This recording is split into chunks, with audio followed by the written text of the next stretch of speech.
sweatshirt top? No? You're coming. It's the biggest night of my professional life, and you're gonna be there. Look, it starts at 7, dress as formal casual. Those things are opposites. Well, what are you wearing right now? Jeans and a top? Are you doing that thing where you call a sweatshirt top? No? You're coming. It is the biggest night of my professional life, and you're gonna be there. Look, it starts at 7, dress as formal casual. Those things are opposites. Well, what are you wearing right now? Jeans and a top? Are you doing that thing where you call a sweatshirt top? No? You're coming. It is the biggest night of my professional life, and you're gonna be there. Look, it starts at 7, dress as formal casual. Those things are opposites. Well, what are you wearing right now? Jeans and a top? Are you doing that thing where you call a sweatshirt top? No? You're coming. It is the biggest night of my professional life, and you're gonna be there. Look, it starts at 7, dress as formal casual. Those things are opposites. Well, what are you wearing right now? Jeans and a top? Are you doing that thing where you call a sweatshirt top? No? You're coming. It is the biggest night of my professional life, and you're gonna be there. Look, it starts at 7, dress as formal casual. Those things are opposites. Well, what are you wearing right now? Jeans and a top? Are you doing that thing where you call a sweatshirt top? No? You're coming. It is the biggest...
And on America, what will Jules end up? Of options. What will Jules end up?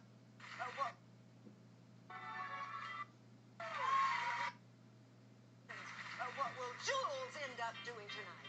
The choice is in her tonight. The choice is in her hand. America's favorite game show. Should America's favorite game show. America's favorite game show. Should she go out?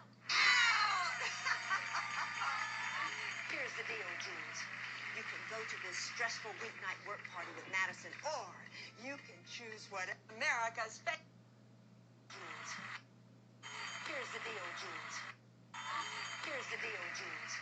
You can go to this stressful weeknight work party with Madison, or you can choose whatever's behind door number 1. Okay, I'll take door number 1. Here's the deal, Jules.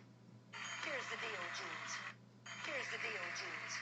You can go to this stressful weeknight work party with Madison, or you can choose whatever's behind door number 1. Okay, I'll take door number 1. Here's the deal, Jules.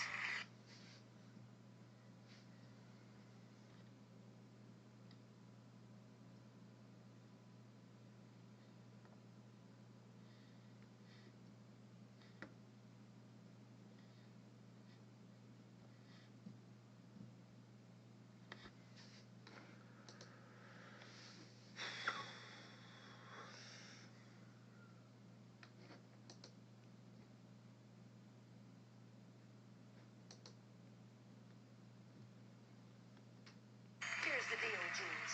You can go to this stressful weeknight work party with Madison, or you can choose whatever's behind door number 1. Okay, I'll take door number 1. Here's the deal.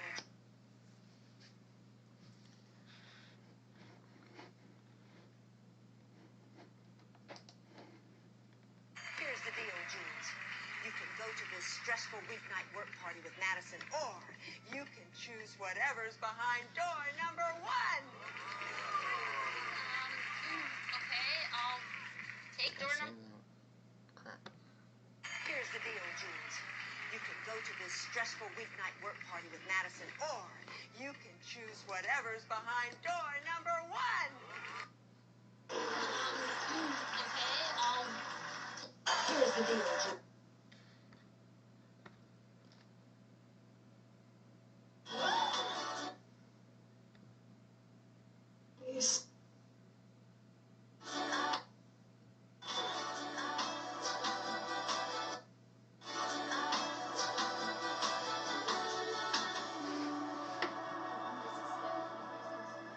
I'm torn. Do we start by uploading the scent for Tidal Climax Algae Bloom or Tidal Climax Red Tide? It's a legitimate...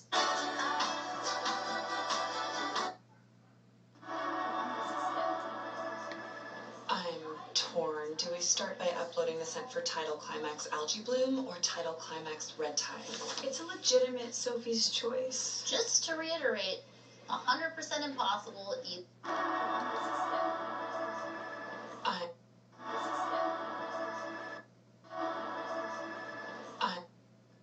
I'm torn. Do we start by uploading the scent for Tidal Climax Algae Bloom or Tidal Climax Red Tide? It's a legitimate Sophie's choice. Just to reiterate, 100% impossible either way. I want to retry them and just... I'm torn. Do we start by uploading the scent for Tidal Climax Algae Bloom or Tidal Climax Red Tide? It's a legitimate Sophie's choice. Just to reiterate, 100% impossible either way. I want to retry them and jot down more. I'm torn. Do we start by uploading the scent for Tidal? Do we start by uploading the scent for Tidal Climax Algae Bloom or Tidal Climax Red Tide? It's a legitimate Sophie's choice. Just to reiterate, 100% impossible either way. I want to retry them and jot down more of my thoughts.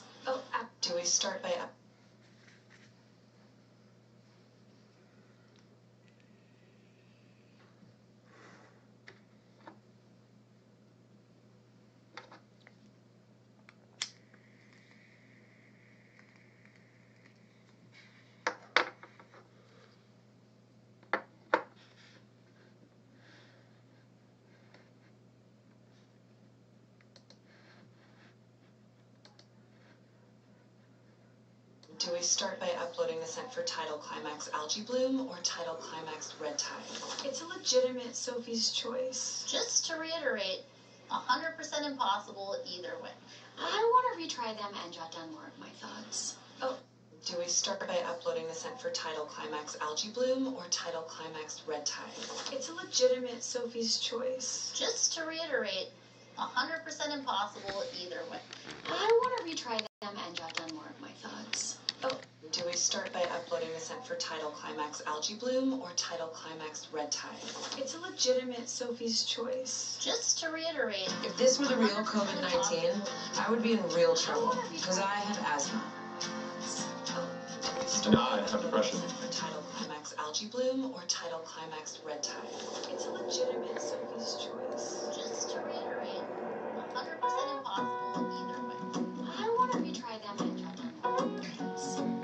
Do we start by uploading the scent for Tidal Climax Algae Bloom or Tidal Climax Red Tide?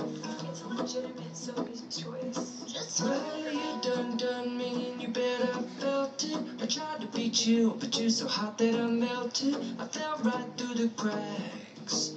Now I'm trying to get back.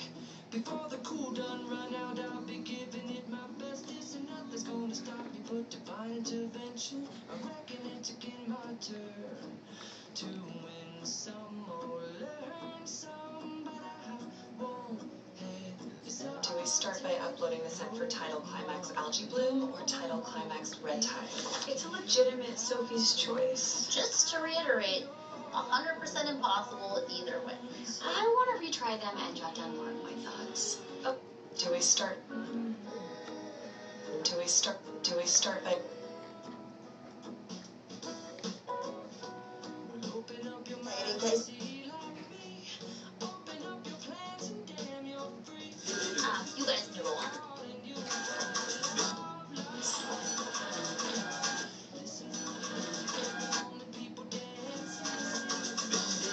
You guys knew on that.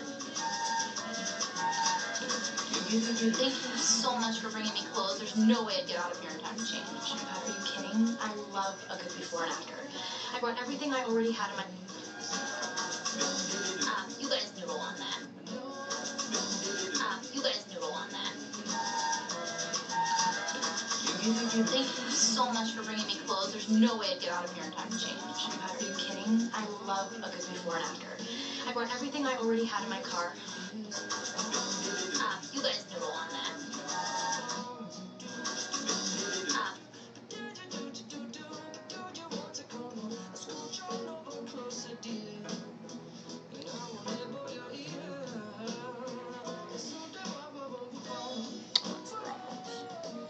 Feels better in my hand right now. Jesus.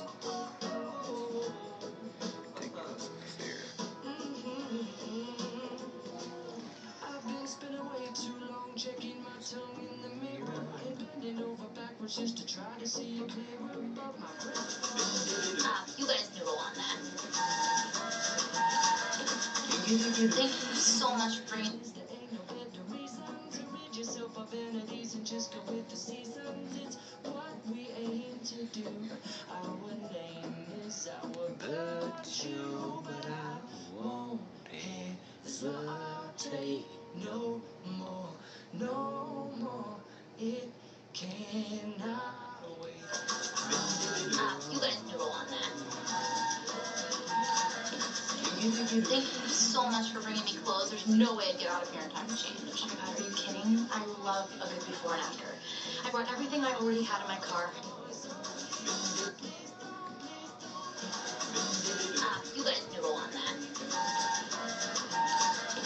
Thank you so much for bringing me clothes. There's no way I'd get out of here in time to change. Are you kidding? I love a good before and after. I brought everything I already had in my car.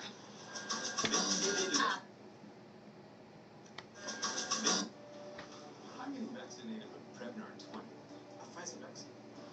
So am I. Because It's impossible either way. I want to retry them and jot down more of my thoughts. Allison threw away all the pens. You guys knew on that. Thank you. It's impossible either way. I want to retry them and jot down more of my thoughts. Allison threw away all the pens. You guys out of here in time. I've already had in my car. Talk weekend. Roller just picked me to go to this big work event. Specifically picked me to go to this big work event. Picked me to go to the specifically picked me to go to this big specifically picked me to go to this big vegan chef book launch? She invited me to that yesterday, but I said I couldn't go. Wait, Madison invited you first? Okay, that was supposed to... Madison specifically picked me to go to this big work event tonight with her, and I'm supposed to look nice. Wait, Madison specifically picked me to go to this big work event tonight with her, and I'm supposed to look nice. Wait, the vegan chef book launch? She invited me to that yesterday, but I said I couldn't go. Wait, Madison invited you first? Okay, that was... Madison specifically picked me to go to this big work event. Madison specifically picked me to go to this big work event tonight with her, and I'm supposed to look nice. Wait, the vegan chef book launch? She invited me to that yesterday, but I said I couldn't go.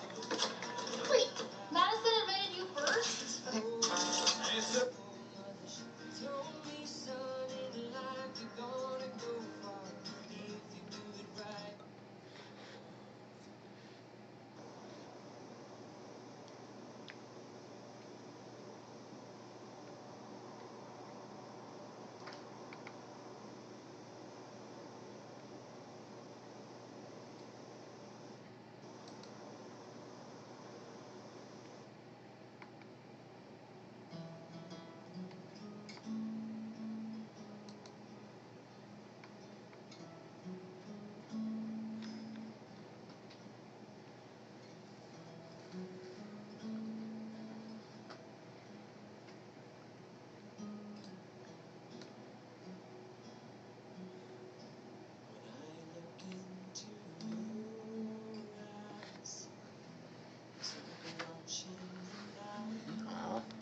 Try again.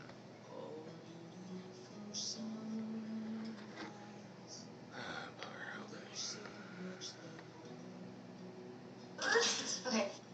Yesterday, but I said I couldn't go. Vegan chef book launch? Wait, the vegan chef book launch? She invited me to that yesterday, but I said I couldn't go. Wait, Madison invited you first? Okay, that was supposed to... Tell her that I told you. But it's fine that I told you. Because we're all such good friends. Okay, then why can't Madison know I know? And why aren't you going? I'll tell you, but it's a... Go. To a secret party.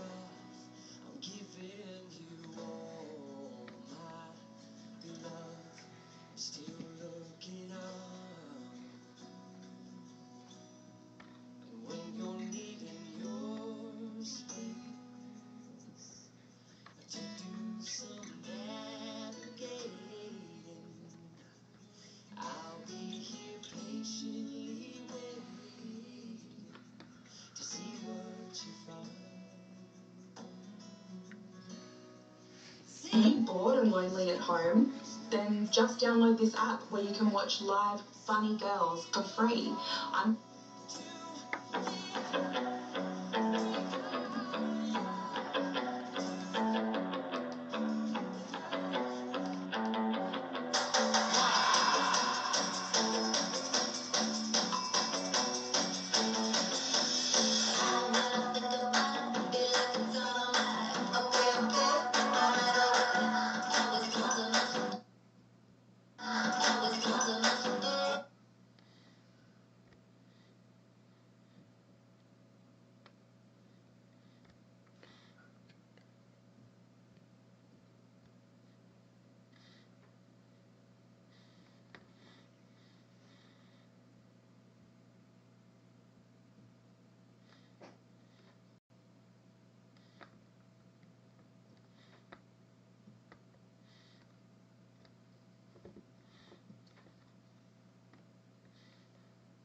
to test my theory that Kate Beckinsale's aging in reverse. Well, I have to go to a work party with Madison. Fun! I love costume party.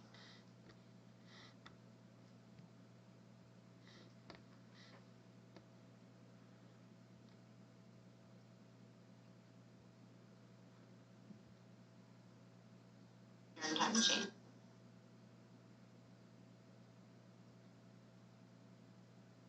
Are you going to Well, the room? Hey, with sponsor and a string. I don't think you should ever. You know, if it's a good idea. and then serendipity to join me tonight. Oh my god, With really high stakes if you get it wrong.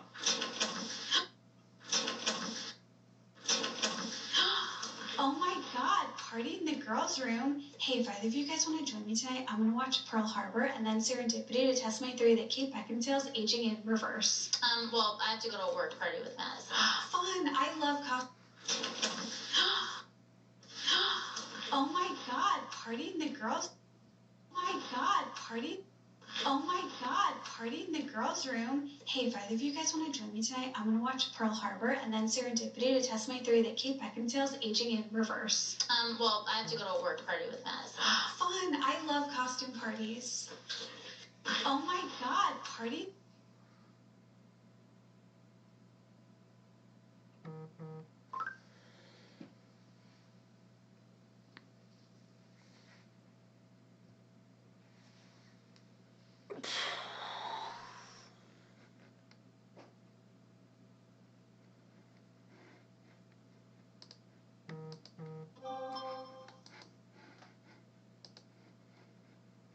Oh my god, party in the girls' room. Hey, if either of you guys want to join me tonight, I'm gonna watch Pearl Harbor and then serendipity to test my theory that Kate Beckinsale's aging in reverse. Well, I have to go to a work party with Madison. Fun! I love costume parties. Oh my god, party in the girls' room. Hey, if either of you guys want to join me tonight, I'm gonna watch Pearl Harbor and then serendipity to test my theory that Kate Beckinsale's aging in reverse. Well, I have to go to a work party with Madison. Fun! I love costume parties. Oh my god, party in the girls' room. Hey, if either of you guys want to join me tonight, I'm gonna watch Pearl Harbor and then serendipity to test my theory that Kate Beckinsale's aging in reverse. Well, I have to go to a work party with Madison. Fun! I love costume parties. Oh my god, party in the girls' room. Hey, if either of you guys want to join me tonight, I'm gonna watch Pearl Harbor and then serendipity to test my theory that Kate Beckinsale's aging in reverse.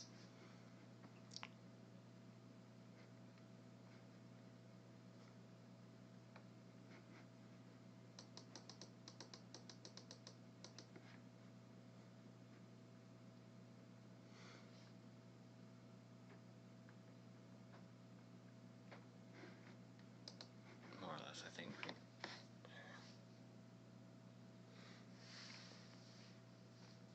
Oh my god, party in the girls' room. Hey, if either of you guys want to join me tonight, I'm gonna watch Pearl Harbor and then serendipity to test my theory that Kate Beckinsale's aging in reverse.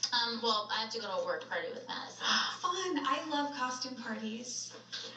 Oh my. Oh.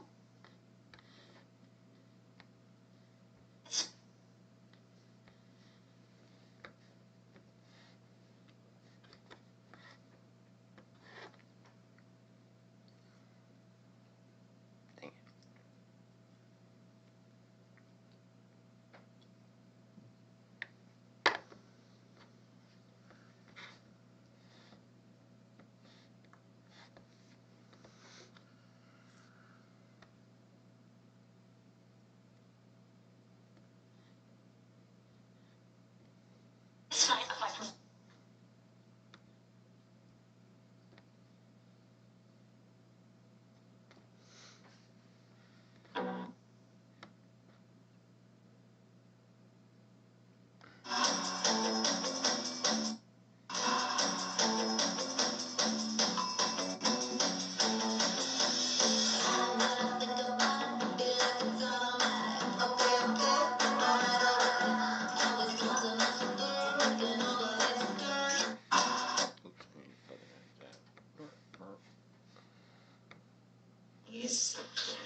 Oh,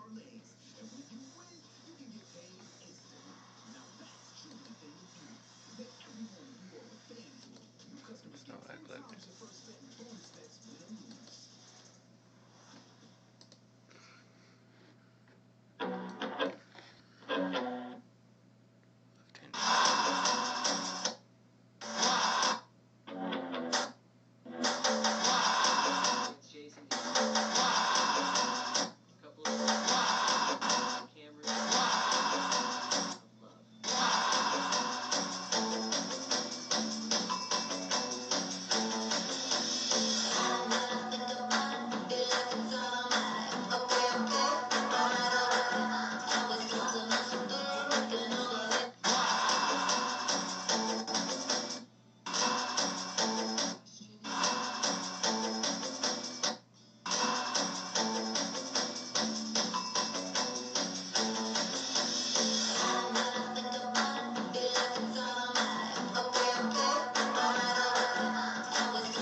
You're making him about to.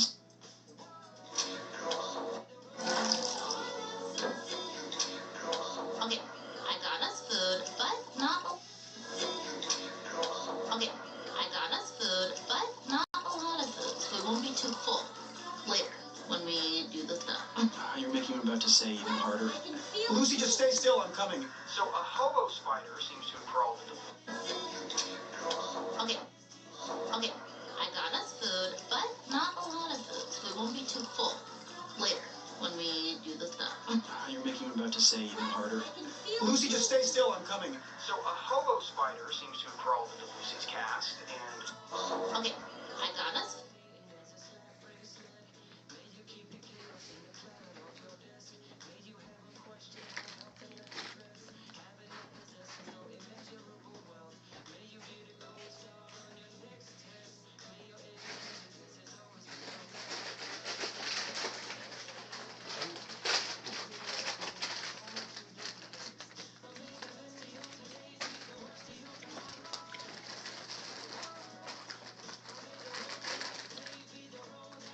Okay, I got us food, but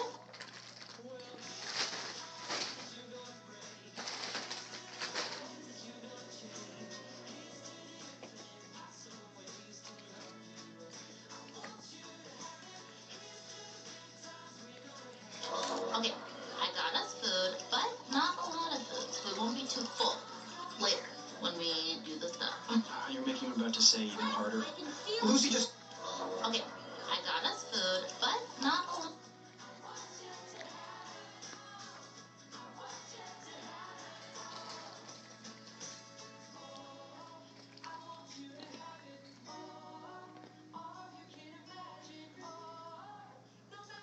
Okay, I got us food, but not a lot of food, so we won't be too full later when we do the stuff. You're making him about to say even harder. Lucy, just stay still. I'm coming. so a hobo spider seems to have crawled into Lucy's cast, and Okay. Okay. Okay.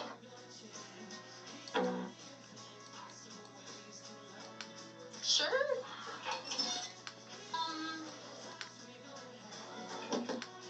Maybe. No, I'm not mad. I get it. You should be mad. to hear and deal with this. Please try not to hate me. And For the record, I'm not calling the spider homeless, because he very much has a home. Mine. I have to stay here and deal with this. Please try not to hate me. No, no hate. I get it.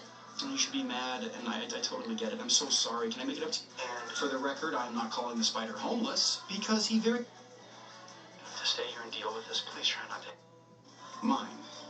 I have to stay here and deal with this. Please try not to hate me. No hate. I get it. You should be mad, and I totally get it. I'm so sorry. Can I make it up to you later this week? No, I'm not mad. Yeah, I could make another night work. I'm pretty much... I have to stay here and deal with this. Please try... I have to stay here and deal with this. Please try... Mom. I have to stay here and deal with this. Please try not to hate me. No hate. I get it. You should be mad, and I totally get it. I'm so sorry. Can I make it up to you later this week? No, I'm not mad. Yeah, I could make another night work. I'm pretty much... I have to stay here and deal with this. Please try not to hate me. No. I have to stay here and deal with this. Please try not to hate me. No hate. I get it. You should be mad, and I totally get it. I'm so sorry. Can I make it up to you later this week? No, I'm not mad. Yeah, I could make another night work. I'm pretty much free anytime. I have to stay here and deal with this. Please try not to hate me. Here and deal with this. Please try not to hate me. Stay here and deal with this. Please try not to hate me. I have to stay here and deal with this. Please try not to hate me. No hate. I get it. You should be mad, and I totally get it. I'm so sorry. Can I make it up to you later this week? No, I'm not mad. Yeah, I could make another night work. I'm pretty much free anytime. I have to stay here and deal with this. Please try not to hate me. No hate. I get it. You should be mad. Deal with this. Please try not. Deal with this. Please. This. Please try not to hate. Please try not to hate me. No hate. I get it. You should be mad, and I totally get it. I'm so sorry. Can I make it up to you later this week? No, I'm not mad. Yeah, I could make another night work. I'm pretty much free anytime. Maybe. Please try not to hate. One piece of advice for folks trying to slim down is to know exactly which so-called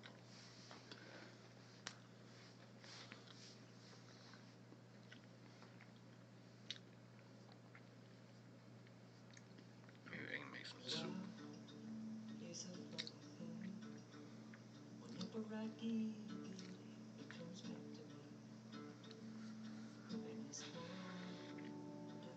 Please try not to hate me. No hate. I get it. You should be mad, and I totally...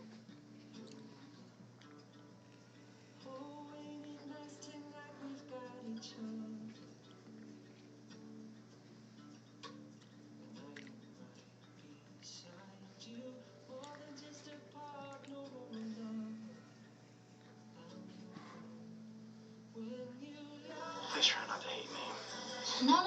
No hate. I get it. You should be mad, and I totally get it. I'm so sorry. Can I make it up to you later this week? No, I'm not mad. Yeah, I could make another night work. I'm pretty much free anytime. Maybe. Please try not to hate me. No hate. I get it. You should be mad, and I totally get it. I'm so sorry. Can I make it up to you later this week? No, I'm not mad. Yeah, I could make another night work. I'm pretty much free anytime. Maybe. Please try not to hate me. Please try not. Scrabble. Cast. Go ahead and deal with the spider in the cast, and good luck. Alright, I'm sorry. What do you want me to do? Tuesday's Lucy's physical. On Tuesday. Tuesday? Time. Tuesday? On Tuesday's Lucy's physical therapy. Wednesday? Sure. Tuesday? On Tuesday's Lucy's physical therapy. Wednesday? Sure. Tuesday?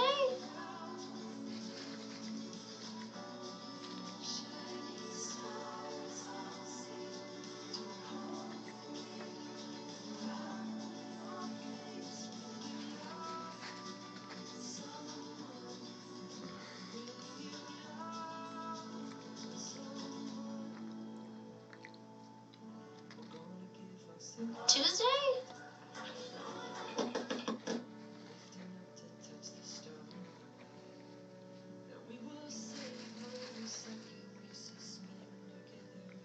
Tuesday? On Tuesday's Lucy's physical therapy. Wednesday? Sure. Tuesday? On Tuesday's Lucy's physical therapy. Wednesday? Sure. Tuesday?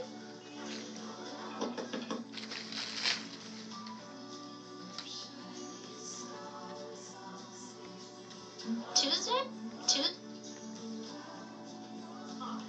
Can't help. Want me to do? What do you want me to do?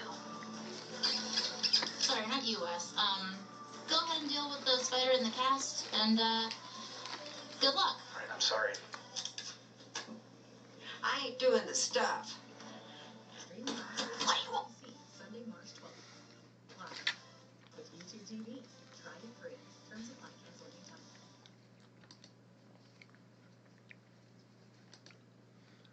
Start selling online with Shopify, the e-commerce platform that's trusted.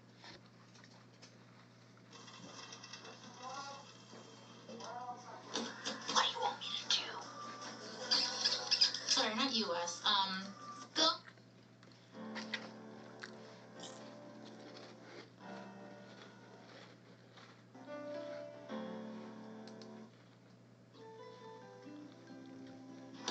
What do you want me to do?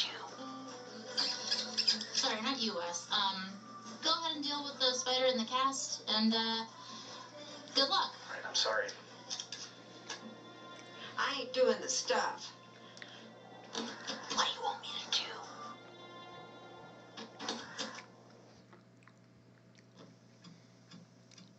Anything? Help you. I ain't doing the stuff. But I'd play a game of Scrabble.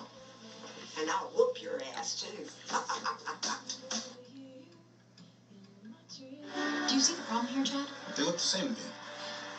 Well, that's concerning to me, Chad, given that they are different. I mean, one will make our bathroom ugly and the other will not. Can't help you. It's on the purchase order. You'll have to live with it. Hey, buddy, you have an hour? Do you see the problem here, Chad? They look. Do you see the problem here, Chad? They look. Do you see the problem here, Chad? They look. Do you see the problem here, Chad? They look the same to me. Well, that's concerning to me, Chad, given that they are different. I mean, one will make our bathroom ugly and the other will not. Can't help you. It's on the purchase order. You'll have to live with it. Hey, buddy, you have an hour to start. Do you see the problem here, Chad? Hey, buddy, you have an hour to start an installation with the right tile. I'm gonna call every person who owns a bathroom within a 50-mile radius to tell them you suck. Forget about what I write about you on Yelp. Your mother will cry. She's already very disappointed. I'll fix it. Okay. I mean, one will make our bathroom ugly and the other will not. Can't help you. It's on the purchase order.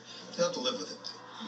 Hey, buddy, you have an hour to start an installation with the right tile. I'm gonna call every person who owns a bathroom within a 50-mile radius to tell them you suck. Forget about what. I mean, one will make our bathroom, the other will not. Can't help you. It's on the purchase order. You'll have to live with it. Hey, buddy, you have an hour to start an installation with the right tile. I'm gonna call every person who owns a bathroom within a 50-mile radius to tell them you suck. Forget about what I write about you on Yelp. Your mother will cry. Shit. Can't help you. It's on the purchase. With it. You'll have to live with it. Hey. Do you see the problem here?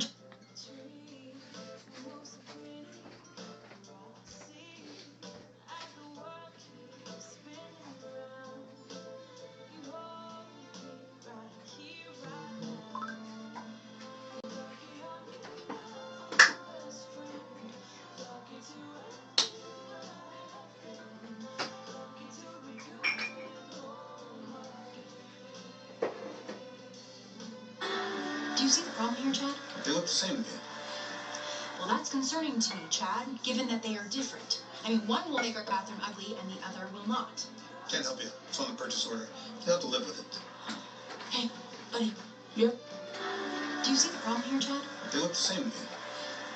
Well, that's concerning to me, Chad, given that they are different. I mean, one will make our bathroom ugly and the other will not. Can't help you. It's on the purchase order. You'll have to live with it. Hey, buddy, do you see the problem here, Chad? They look the same to me. Well, that's concerning to me, Chad, given that they are different. I mean, one will make our bathroom ugly and the other will not. Can't help you. It's on the purchase order. You'll have to live with it. Pause. Hey, buddy, do you see the problem here, Chad? They look the same to me. Well, that's concerning to me, Chad, given that they are different. I mean, one will make our bathroom ugly and the other will not. Can't help you. It's on the purchase order. You'll have to live with it. Hey, buddy, do you see the problem here, Chad? They look the same to me. Well, that's concerning to me, Chad, given that they are different. I mean, one will make our bathroom ugly and the other will not. Can't help you. It's on the purchase order. You'll have to live with it. Hey, buddy, do you see the problem here, Chad? They look the same to me. Well, that's concerning to me, Chad, given that they are different. I mean, one will make our bathroom ugly and the other will not. Can't help you. It's on the purchase order. You'll have to live with it. Hey, buddy, do you see the problem here, Chad? They look the same to me. Well, that's concerning to me, Chad, given that they are different. I mean, one will make our bathroom ugly and the other will not. Can't help you. It's on the purchase order. You'll have to live with it. Hey, buddy, do you see the problem here, Chad? They look the same to me. Well, that's concerning to me, Chad, given that they are different. I mean, one will make our bathroom ugly and the other will not. Can't help you. It's on the purchase order. You'll have to live with it. Hey, buddy, do you see the problem here, Chad? They look the same to me. Well, that's concerning to me, Chad, given that they are different. I mean, one will make our bathroom ugly and the other will not. Can't help you. It's on the purchase order. You'll have to live with it. Hey, buddy, do you see the problem here, Chad? They look the same to me. Well, that's concerning to me, Chad, given that they are different. I mean, one will make our bathroom ugly and the other will not. Can't help you. It's on the purchase order. You'll have to live with it. Hey, buddy, Get y'all. do you see the problem here, Chad? They look the same to me. Well, that's concerning to me.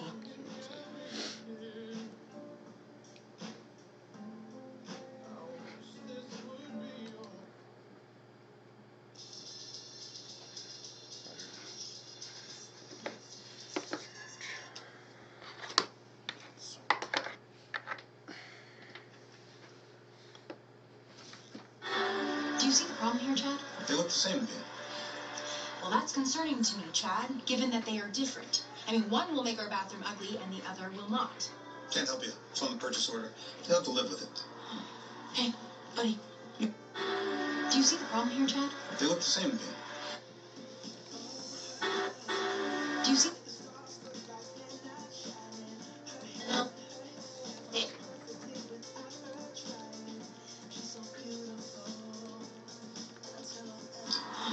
Hey, buddy, you have an hour to start an installation with the right tile. I'm gonna call every person.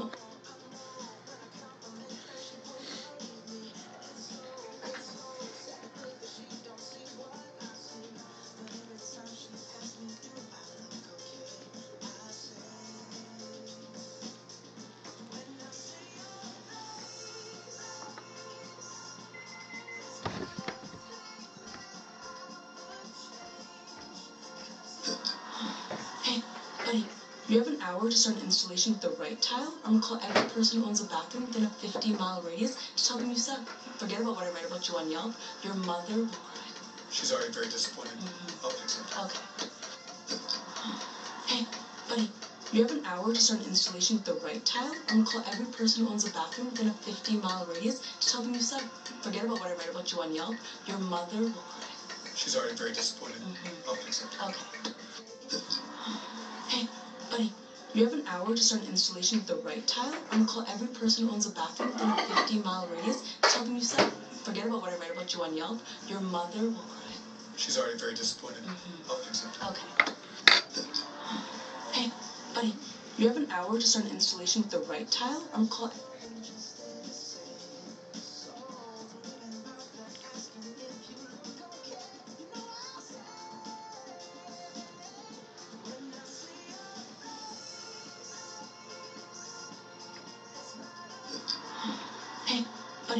You have an hour to start an installation with the right tile. I'm gonna call every person who owns a bathroom within a 15-mile radius to tell them you suck. Forget about what I write about you on Yelp. Your mother will cry. She's already very disappointed. I'll fix it. Hey, buddy, you have an hour.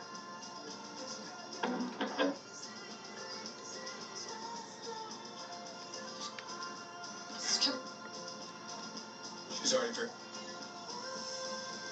We handle contractors from now on. I'll fix it. Oh. What did I just do? My finger. Hey. Let me handle contractors. Okay. Babe, let me handle contractors from now on. I speak their language. It's called shaming. Got it. Hey, Liz. Me again. Just triple checking that you don't need any. Okay. Babe, let me handle contractors from now on. I speak their language. It's called shaming. Got it. Hey, Liz. Me again. Just triple checking that you don't need any.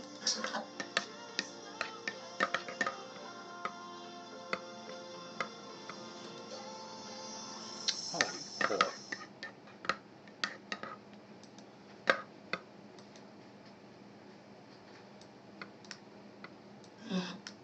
She's already very disappointed.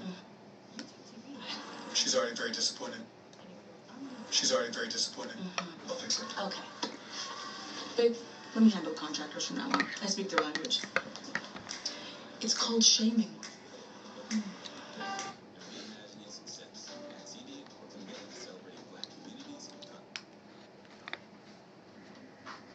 Dylan, get down.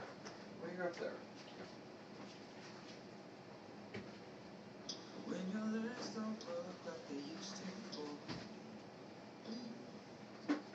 and I can't sweep you off of your feet. With your mouth still remember the taste of your head. She's already very disappointed. I'll fix it. Okay. Weird. Babe, let me handle contractors from now on. I speak their language. It's called shaming. Got it. Hey, Liz. She's already very disappointed. I'll fix it.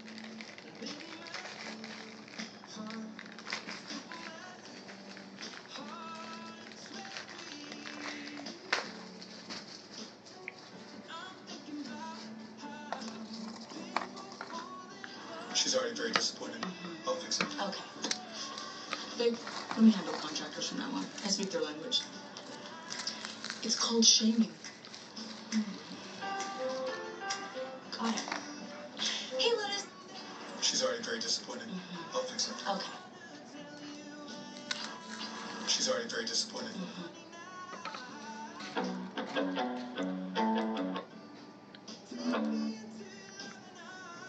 Other night work. I'm pretty much free anytime.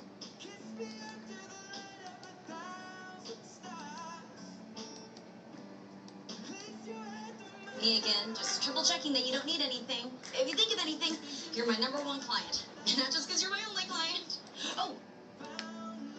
Hey, Liz. Me again. Just triple checking that you don't need anything. If you think of anything, you're my #1 client. Not just because you're my only client. Oh, okay. Gotta go. Bobby, help me understand. I've had this 7 a.m. private session for 3. Hey, Liz. Me again. Just triple checking that you don't need anything. If you think of anything, you're my #1 client. Hey, Hey, Liz. Me again. Just triple checking that you don't need anything. Hey, Liz. Me again. Just triple checking that you don't need anything. If you...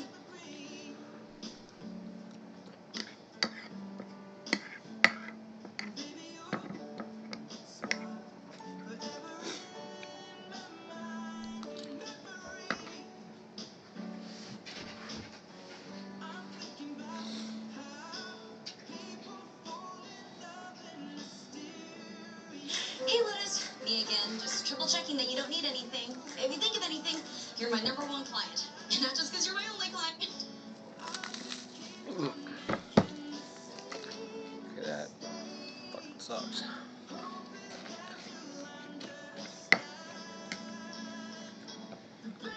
Hey, Liz. Me again, just triple checking that you don't need anything. If you think of anything, you're my #1 client. Not just because you're my only client. Oh, okay, gotta go. Bobby, help me understand. I've had the 7 a.m. private session for 3 years. Hey, Lotus. Me again, just... I'll take it. Hey, Lotus. It's 1080p.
I can't believe this actually works. Here's what you do if you want to get hotels for prices like this.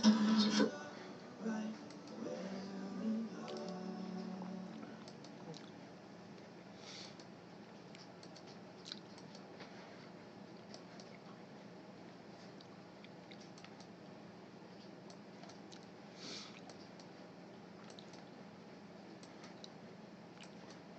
Oh, we're using QuickBooks for a lot more than an account. Well, I need Salesforce integration. Of course, it's Salesforce. Really? Yeah. Salesforce.com, DocuSign, they all sync to QuickBooks. This is not just for the books anymore. Guess not.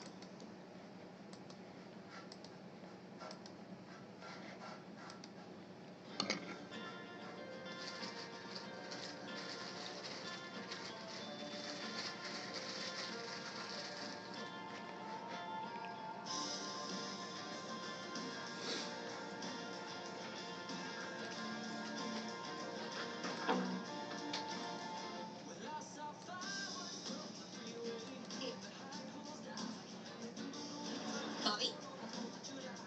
Bobby? Help me understand. I've had the 7 a.m. private session for 3 years. You don't call, you don't write, you just switch me to the 11:30 a.m. on the app. I'm sorry. I have to reserve the 7 a.m. solo for people who actually work. I work. I just mean... Bobby, help me understand. I've had the 7 a.m. private session for 3 years. You don't call, you don't write, you just switch me to the 11:30 a.m. on the app. I'm sorry. I have to reserve the 7 a.m. solo for people who actually work. I work. I just mean... Bobby, help me understand.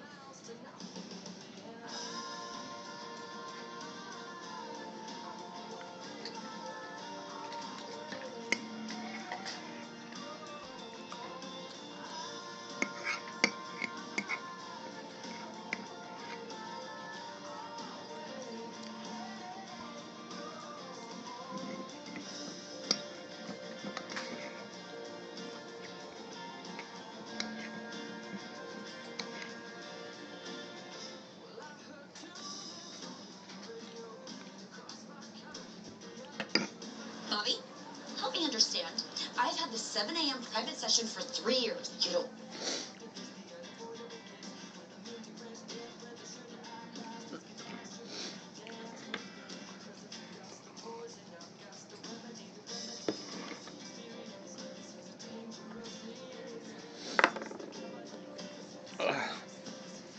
Bobby, help me understand. I've had the 7 a.m. private session for 3 years. You don't call, you don't write, you just switch me to the 11:30 a.m. on the app. I'm sorry. I have to reserve the 7 a.m. solo for people who actually work. I work. I just mean... Bobby? Bobby? Bobby, help me understand.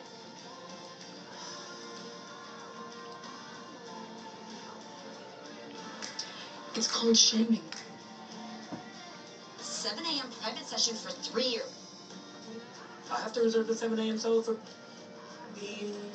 people with 9 to 5 schedules. I promise. I'll work you just as hard in this group stash, okay? 5 schedules. I promise. I'll work you just as... I promise. I'll work you just as hard in this group sesh, okay? It's a group session? Hey, Janice. How's it going? Mom? I don't understand why the... I promise. I'll work you just as hard in this group sesh, okay? It's a group session? Hey, Janice. How's it going? Mom? I don't understand why the... I promise. I'll work you just as hard in this group sesh, okay?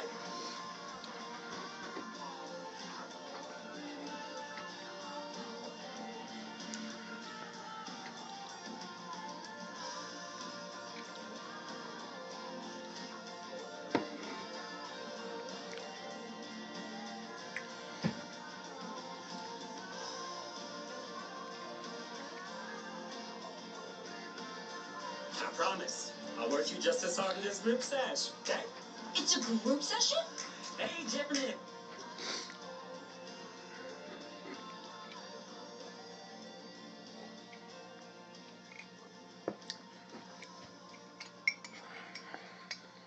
I promise. I'll work you just as hard in this group sesh, okay? It's a group session? Hey, Janice. How's it going?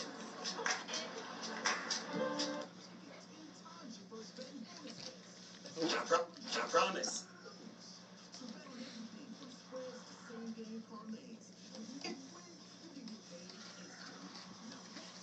What are you doing? Alex Pendleton Ow. peaked in 7th grade, and he's now an incel who lives in his Wests. Oh, a song, huh?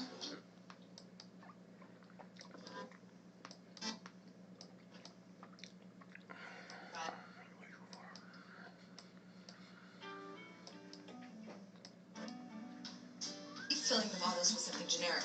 I want us to do a full investigation. First, we have to drop some papers at my divorce attorneys. Are you writing this down? Yes, that's definitely a thing I'm doing with my hands right now. You two starting a girl band I should know about? Did leave my cowbell at home today. Refilling the bottles with something generic. I want us to do a full investigation. First, we have to drop some papers at my divorce. Unless understand why the hotels haven't. I don't understand why the hotels haven't re-upped their order of the room's bath and shower line. Unless they are refilling the bottles with something generic. I want us to do a full investigation. First, we have to drop some papers at my divorce attorneys. Are you writing this down? Yes, yep. I don't understand why the hotels haven't. I don't understand why the hotels haven't. I don't understand why the hotels haven't re-upped their order of the room's bath and shower line. Unless they are refilling the bottles with something generic. I want us to do a full investigation. First, we have to drop some papers at my divorce attorneys. Are you writing this down? Yes, that's definitely a thing I don't understand why the hotels haven't re-upped their order of the room's bath and shower line. Unless they are refilling the bottles with something generic. I want us to do a full investigation. First, we have to drop See, the some papers timing at is my... funky. I don't understand why the hotels haven't...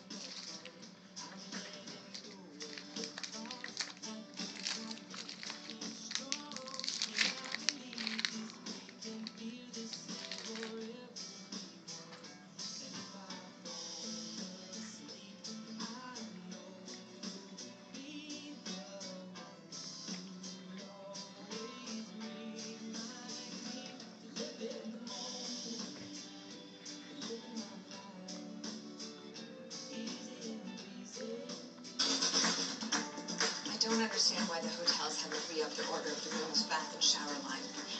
Unless they are refilling the bottles with something generic.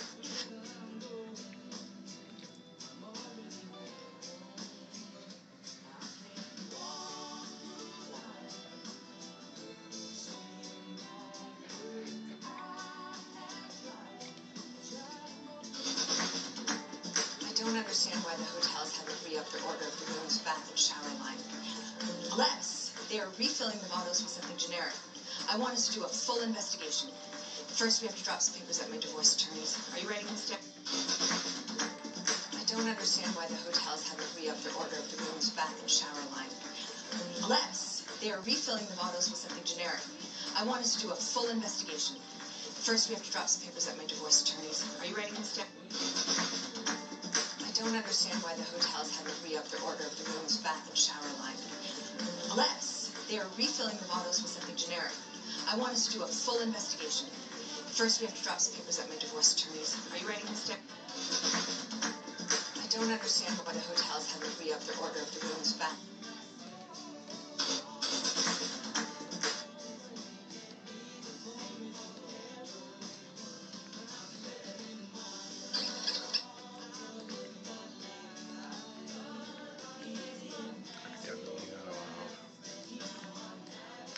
Do a full investigation. They are refilling the bottles with something generic. I want us to do a full... Unless they are refilling the bottles with something generic. I want us to do a full investigation. First, we have to drop some papers at my divorce attorneys. Are you writing this down? Yes, that's definitely a thing I'm doing with my hands right now.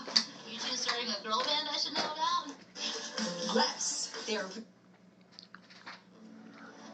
Get cable-free live TV with no hidden fees or long-term contracts and 100+ channels. YouTube TV, try it free. Terms and conditions apply. What do you need to do before you buy anything online? Don't spend another dime on Amazon until you watch this first. Watch this. I can show you how to get...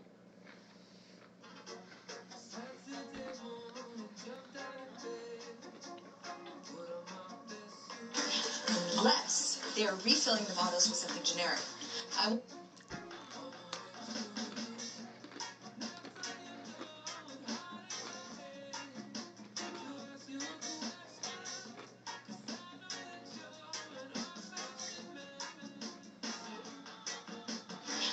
Unless they are refilling the bottles with something generic. I want us to do a full investigation. First, we have to drop some papers at my divorce attorneys. Are you writing this down? Yes, that's definitely a thing I'm doing with my hands right now. You two starting a girl band I should know about? Unless they are... Unless they are...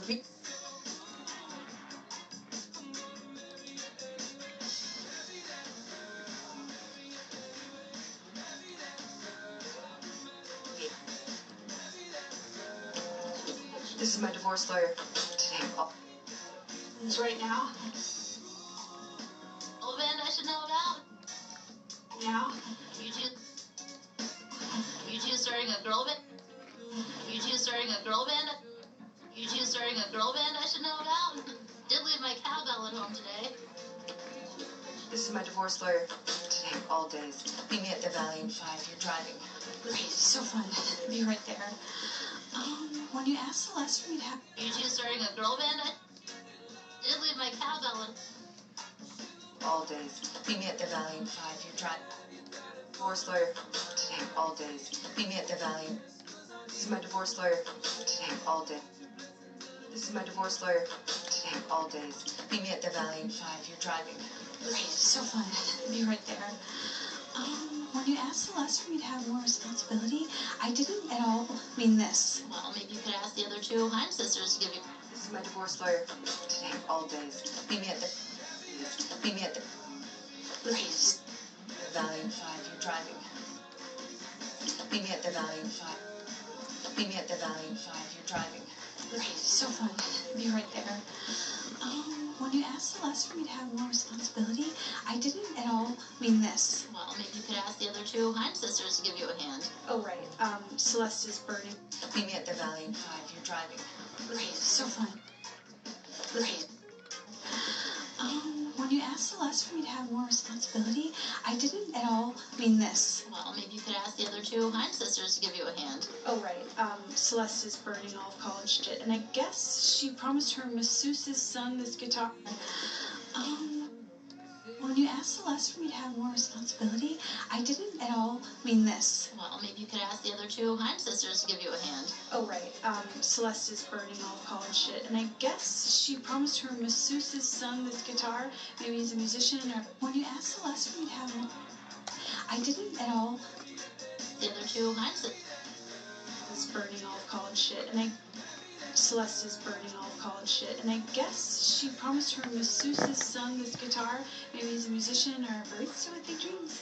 You can just leave that with me. I'm waiting for Stella to meet me for lunch anyway. Oh my god, thank you so much. That would be insanely helpful. Insane being that Celeste is burning. With me, I'm waiting for Stella to meet me.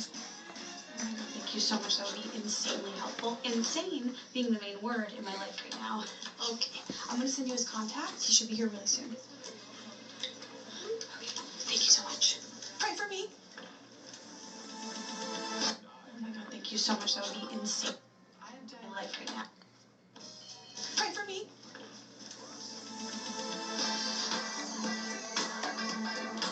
Hi, hello. I'm Jules. You must be Fender? Oh, I'm here for the guitar, but I'm not a guitar. Pray for me.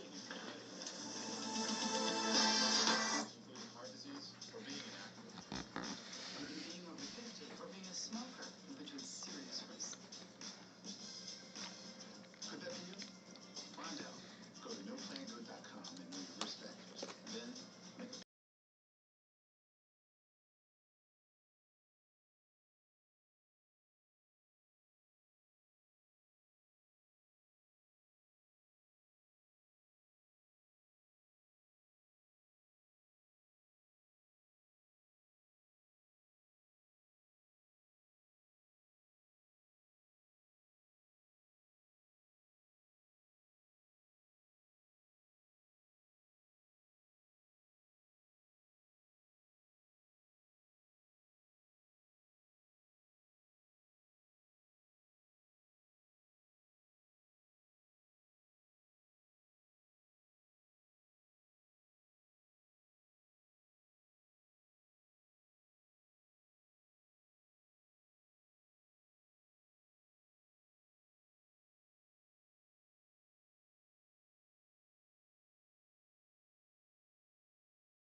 Babe, let me handle the contractors from now on. I speak their language.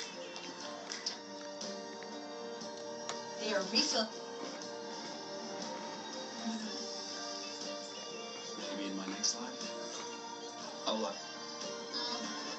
I'm Jules. You must be Fender? Oh, I'm here for the guitar, but I'm not a guitar myself. Maybe in my next life. Right. Yeah. Yeah, of course. I thought it was Australian, like in a good eye, Fender kind of a way. No. Oh, I'm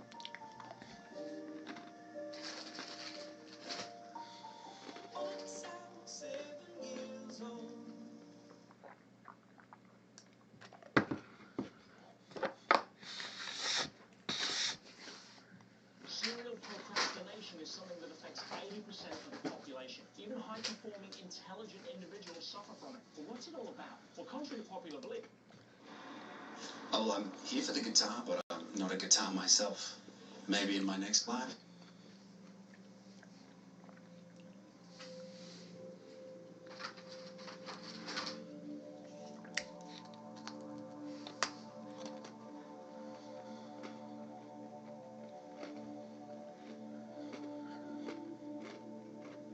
Oh, I'm here for the guitar, but I'm not a guitar myself.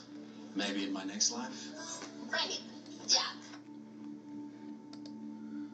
Oh, I'm here for the guitar, but I'm not a guitar myself. Maybe in my next life. Right. Yeah. Yeah, of course. I thought it was Australian, like in a "G'day, Fender" kind of a way. No. Oh, I'm here for the guitar, but I'm not a guitar myself. Maybe. Oh, I'm here.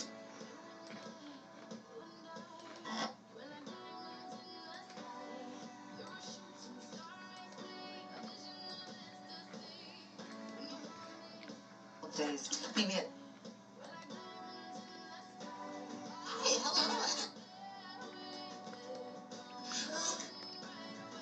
Like in a Fender kind of a way.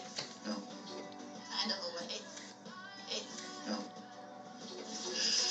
Whew.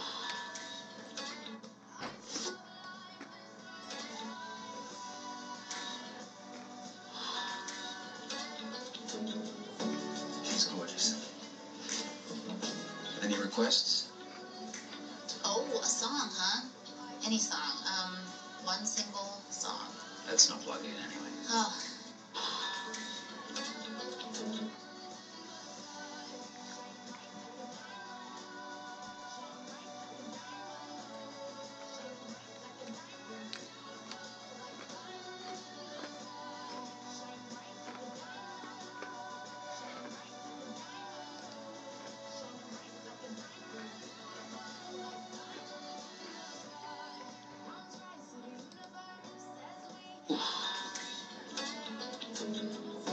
She's gorgeous.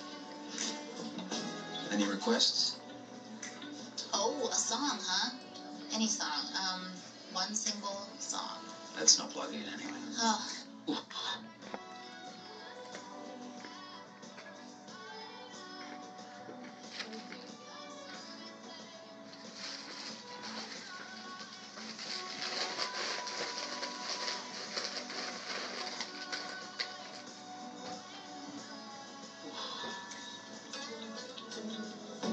She's gorgeous.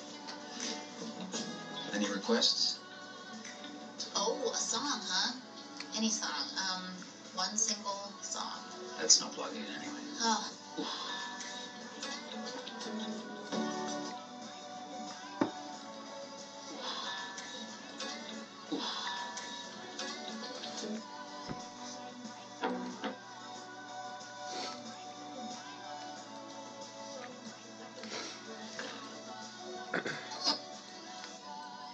Sprang to mind. Oh, Here by Nelly. Too bad because hot in here. Too bad because hot in here, but too bad because hot in here. Too bad because hot in here by Nelly just sprang to mind. oh, damn. Middle school dance flashbacks. Fond memories? Not at all. I cried in the bathroom because Alex Pendleton told me I smelled like pool water, which I didn't. Well, we both know Alex. Too bad because hot in here by Nelly just sprang to mind.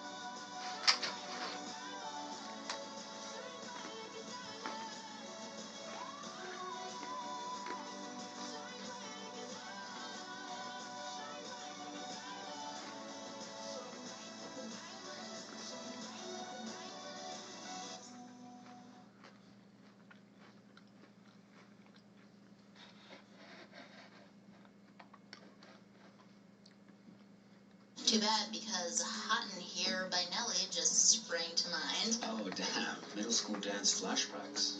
Fond memories? Not at all. I cried in the bathroom because Alex Pendleton told me I smelled like pool water, which I didn't. Well, we both know Alex. Too bad because At Custom Ink, we can help you create custom products with a meaningful logo or design to help you feel connected, whether you're all in one place or scattered across the country. can contribute to a sense of community with team apparel and corporate gifts. Increase employee retention by making people feel welcome. And Too bad, because Hot in Here by Nelly just at customink.com. Too bad, because Hot in Here by Nelly just sprang to mind. Oh, damn. Middle school dance flashbacks. Fond memories? Not at all. I cried in the bathroom because Alex Pendleton told me I smelled like pool water. Wish I didn't. Well, we both know Alex. Too bad, because Hot in Here by Nelly just sprang to... Too bad, because... $1,000 a month, thanks to a new loophole that exists in the YouTube.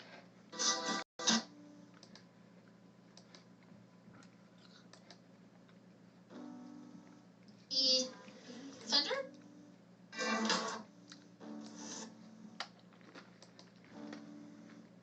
Dance. Bathroom because Alex Pendleton told me I Wish I didn't. Well, we both know Alex Pendleton peaked in Well, we both know Alex Pendleton peaked in 7th grade. And he's now an incel who lives in his mum's basement. Thank you. Well, I'd love to continue this, but gotta be somewhere. Ooh, gotta get to a gig. Actually, well, we both know.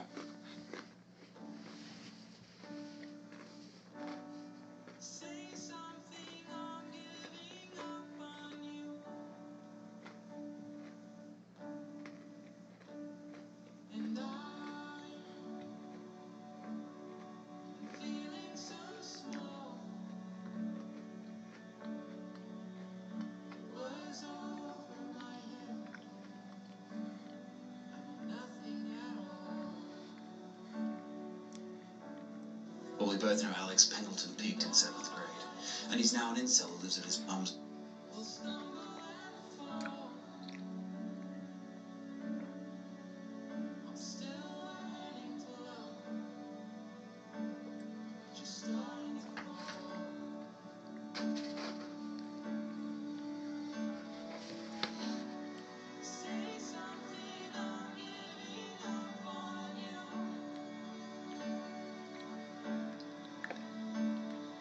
Well, we both know Alex Pendleton peaked in 7th grade. And he's now an incel who lives in his mum's basement. Thank you. Well, we both know Alex Pendleton peaked in 7th grade. And he's now an incel who lives in his mum's basement. Thank you. Well, I'd love to continue this, but gotta be somewhere. Ooh, gotta get to a gig. Well, we both know Alex... Well, we both know...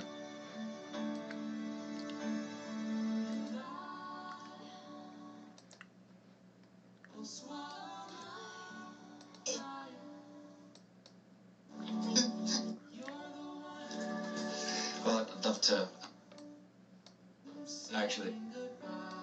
Actually, yeah, I'm doing a recording session with a group called Trauma Bonding. Have you heard of it? No, but I'm very familiar with actual trauma. I need that. Oh, of course you do. Actually, yeah, I'm doing a recording session with a group called Trauma. Yeah, I'm doing a recording session. Actually. Gig? Actually. Ooh, gotta get to a gig. Actually. Ooh, gotta get to a gig. Actually, yeah, I'm doing a recording session with a group called Trauma. Ooh, gotta get to a gig. Actually, yeah, I'm doing a recording session with a group called Trauma Bonding. Have you heard of it? No, but I'm very familiar with actual trauma. I need that. Oh, of course you do. Ooh, gotta get to a...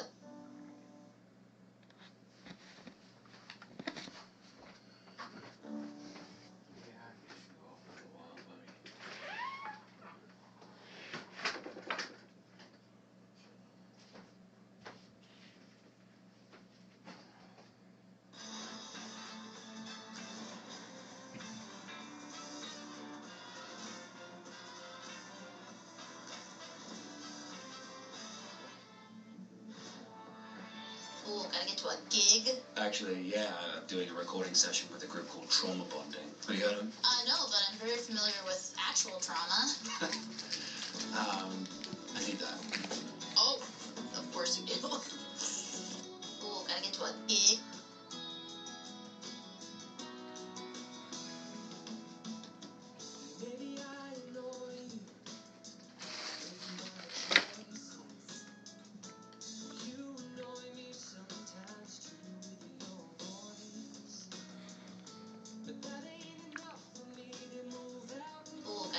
gig? Actually, yeah, I'm doing a recording session with a group called Trauma Bonding. Have you heard of them? No, but I'm very familiar with actual trauma. I need that. Oh, of course you do. Ooh, gotta get to a gig. Ooh, gotta get to a gig. Ooh, gotta get to a gig. Actually, yeah, I'm doing a recording session with a group called Trauma Bonding. Have you heard of them? No.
Change you, you got it under control.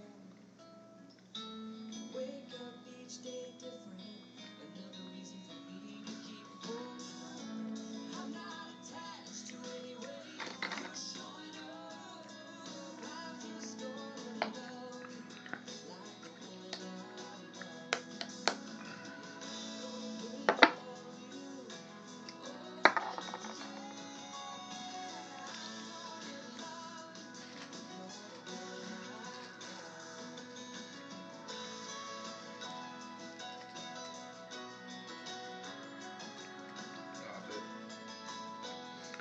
Daddy's.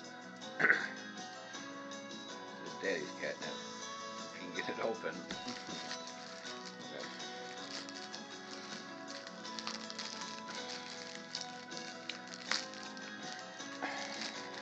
There we go. That was easy. Totally.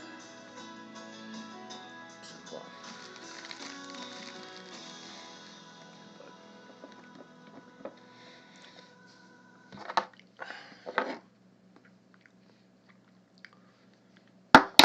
Building your online business?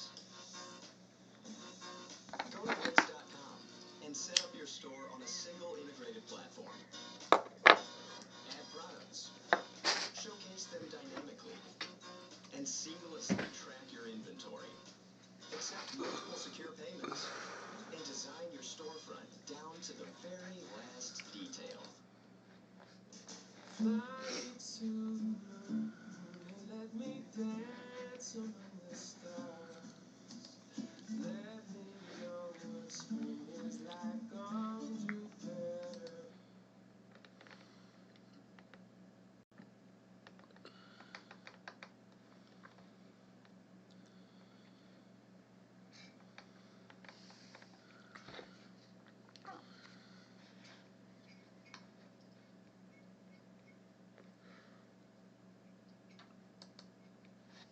Now, this is something I want you to understand. You need to listen carefully because this is profoundly important. Most people have never heard this, and I don't even understand what I'm trying to say. Try and follow what I'm going to tell you. On the back of the Social Security card will be numbers in red. On the front will be in blue or black, but on the back will be in red. The numbers on the back of a Social Security card in red designate your body. It is the serial number of your stock. And this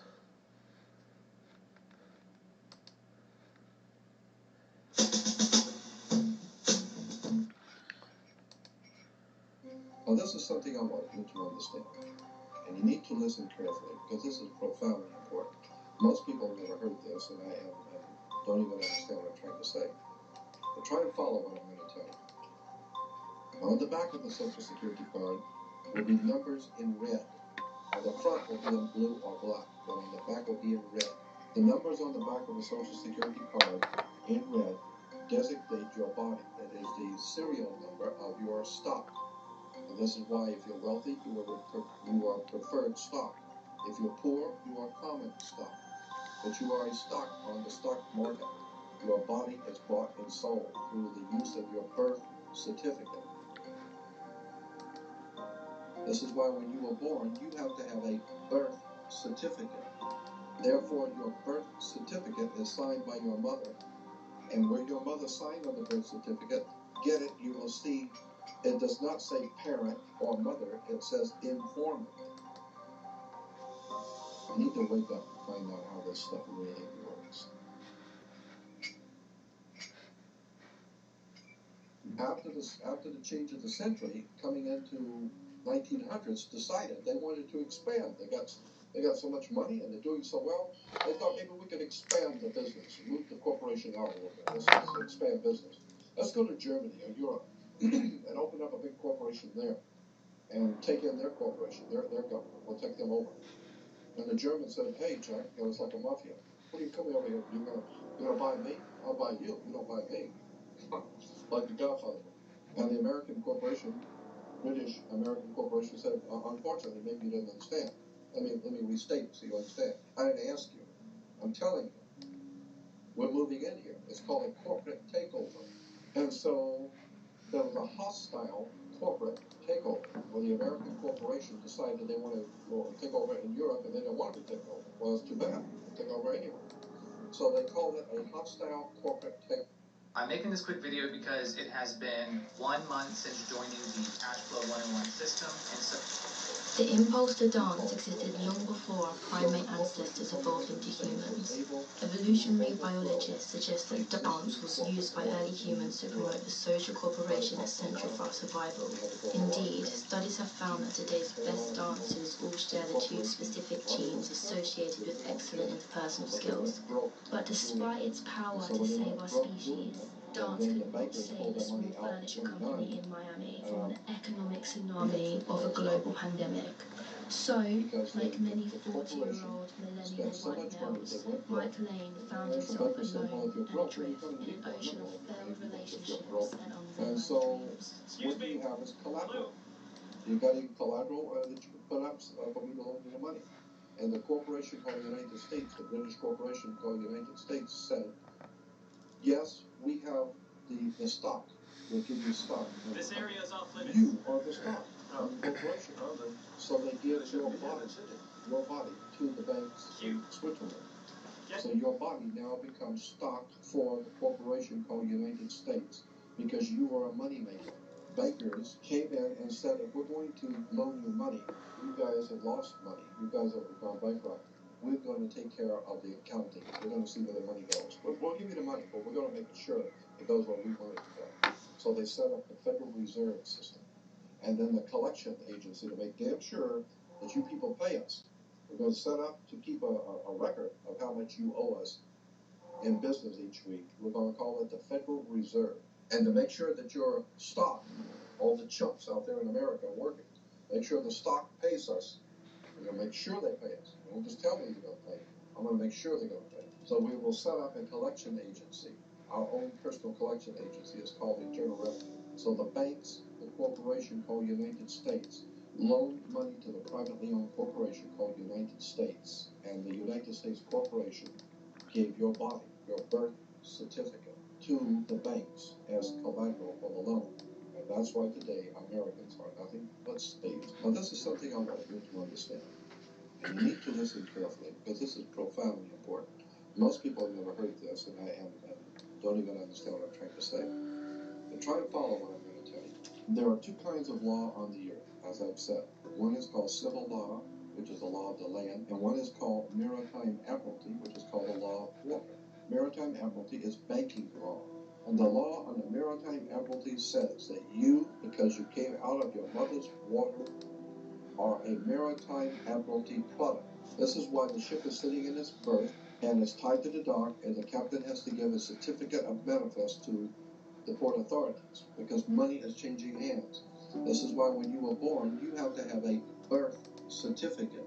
It's got to be signed by the dock because that's where the ship is tied to, is the dock. So the doc signs your birth certificate. Why? Because you came down out of your mother's water. You came down her birth canal. You are a maritime admiralty product. And therefore, your birth certificate is signed by your mother. And where your mother signed on the birth certificate, get it, you will see it does not say parent or mother. It says informant. Your mother was informing the bank that she has just produced another product to be bought and sold. England, the British Crown, through international banking, owns your physical body. And that's the law. You can think it's funny all you want. So the bottom line is that you are a maritime admiralty product. And on the back of the Social Security card will be numbers in red. On the front will be in blue or black, but on the back will be in red. The numbers on the back of the Social Security card in red designate your body. It is the serial number of your stock. And this is why if you're wealthy, you are preferred stock. If you're poor, you are common stock. But you are a stock on the stock market. Your body is bought and sold through the use of your birth certificate. And if you could get your original birth certificate back, you would find that on the back of the birth certificate are all the banks around the world. All over the world, banks have used your birth certificate because you are a stock in a maritime admiralty banking scheme where you make money for banks. So consequently, the corporation and government, people who want to control you, they create a second you, and that second you that they control, that they created, is all capital letters. Check it out. Anytime you get a bill, get a lawsuit, you get a fine, a ticket, somebody sends you a bill from the Department of Water and Power, check it out on your driver's license, on your Social Security card, on your insurance cards, anything having to do with business, the name will always be all capital letters, because only all capital letters can be dealt with by banks and government. Anytime you have a name upper or lowercase, that applies to you. I got no control of you. You sign a contract that your name is in all capital letters, now I can take it to court. Now I can take it. As a matter of fact, the judge sits on a bench. He rules from the bench. The word bench in Latin is a bank. Look it up in a Latin dictionary. So the judge rules from the bench. Right, because he's ruling for the bank. Why? Because somebody's going to pay. It's just a game here. The Queen of England wants a cut of the American blood. She wants a piece. Because somebody's going to pay, and the money's going to go where? Into a bank. That's right. The judge rules of the bank. So consequently, if you are working in California making money, you are then referred to as a franchisee. You're a franchisee of a foreign corporation. 1849 Constitution of California says, This mistake is costing Amazon Prime shoppers big. Are you still using Prime? Because at this point, it's the dinosaur of online shopping. What if I told you there's a new exciting alternative? I'm going to show you one simple trick that'll save you a lot of money when shopping online. Watch this. I can show you how to get the sweetest deals online when you shop for major... No California citizen will ever pay taxes in California state. Ever. There will never be a state tax in California. Ever. That's the Constitution of California. But if you say that you're a United States citizen, you're saying you work for a privately owned corporation called United States. Therefore, you are a franchisee of a foreign corporation. Therefore, you must pay the California Franchise Tax Board. Not California State Tax Board. There is no state tax in California. You pay the California Franchise Tax Board because you're a franchisee of a foreign corporation on the maritime banking law, international law. You work for the Queen of England.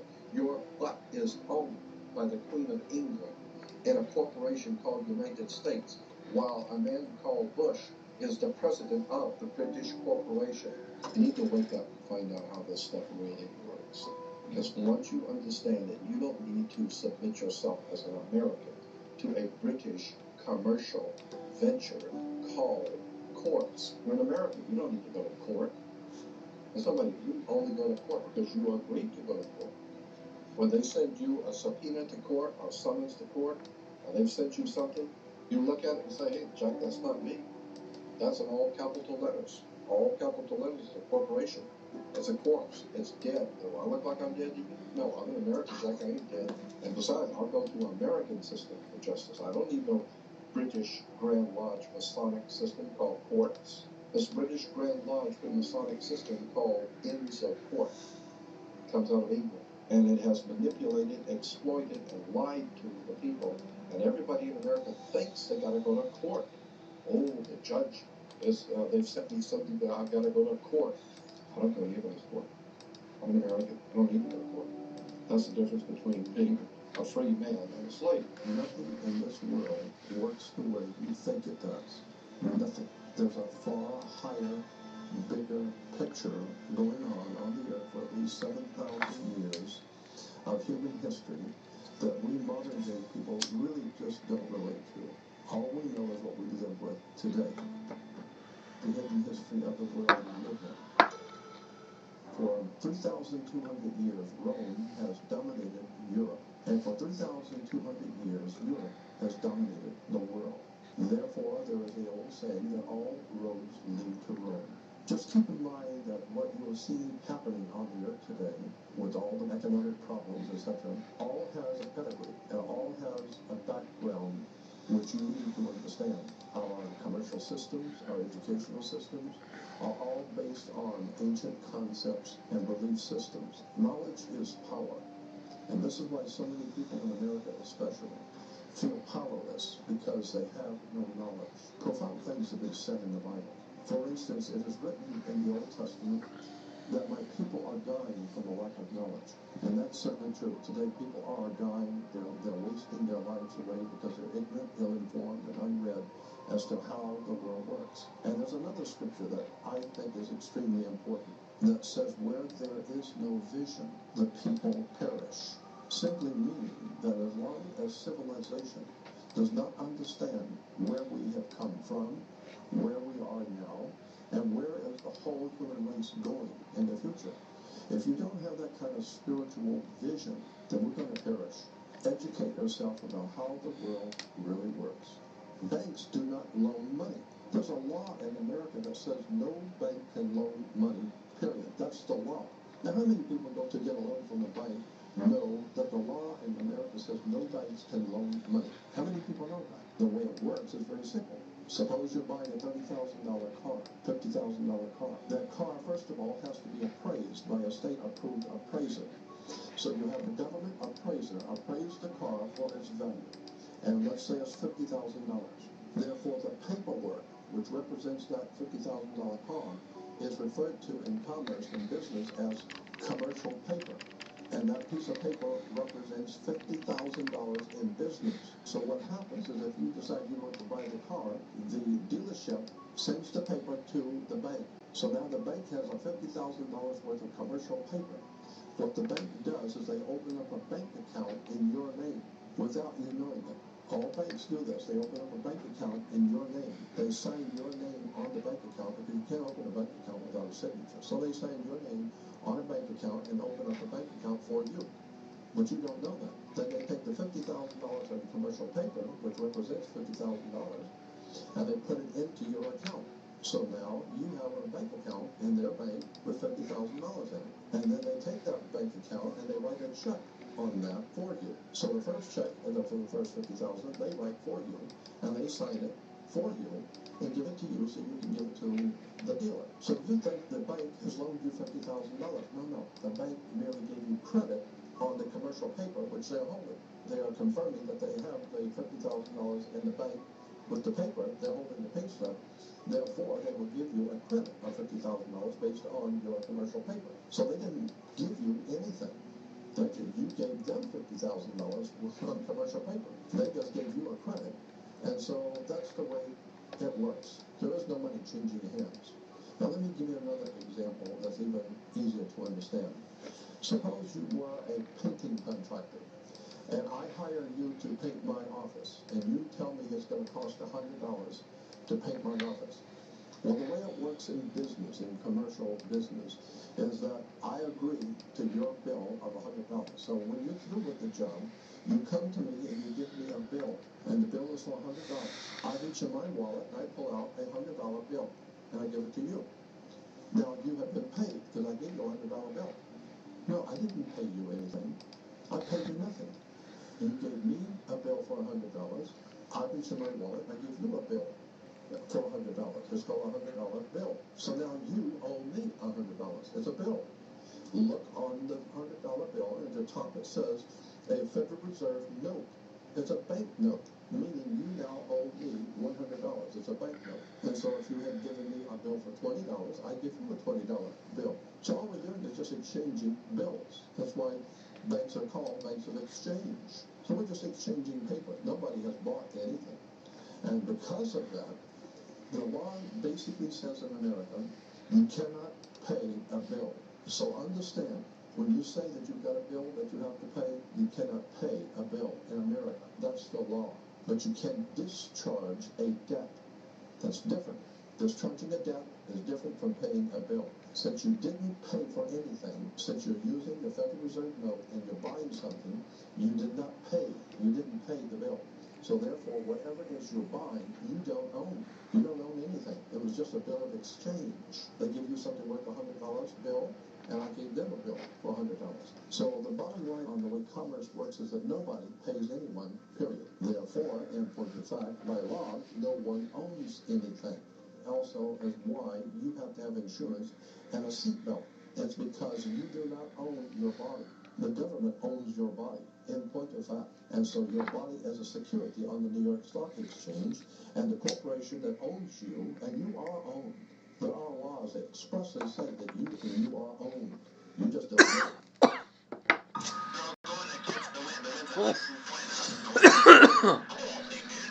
Now we're dealing with all of the...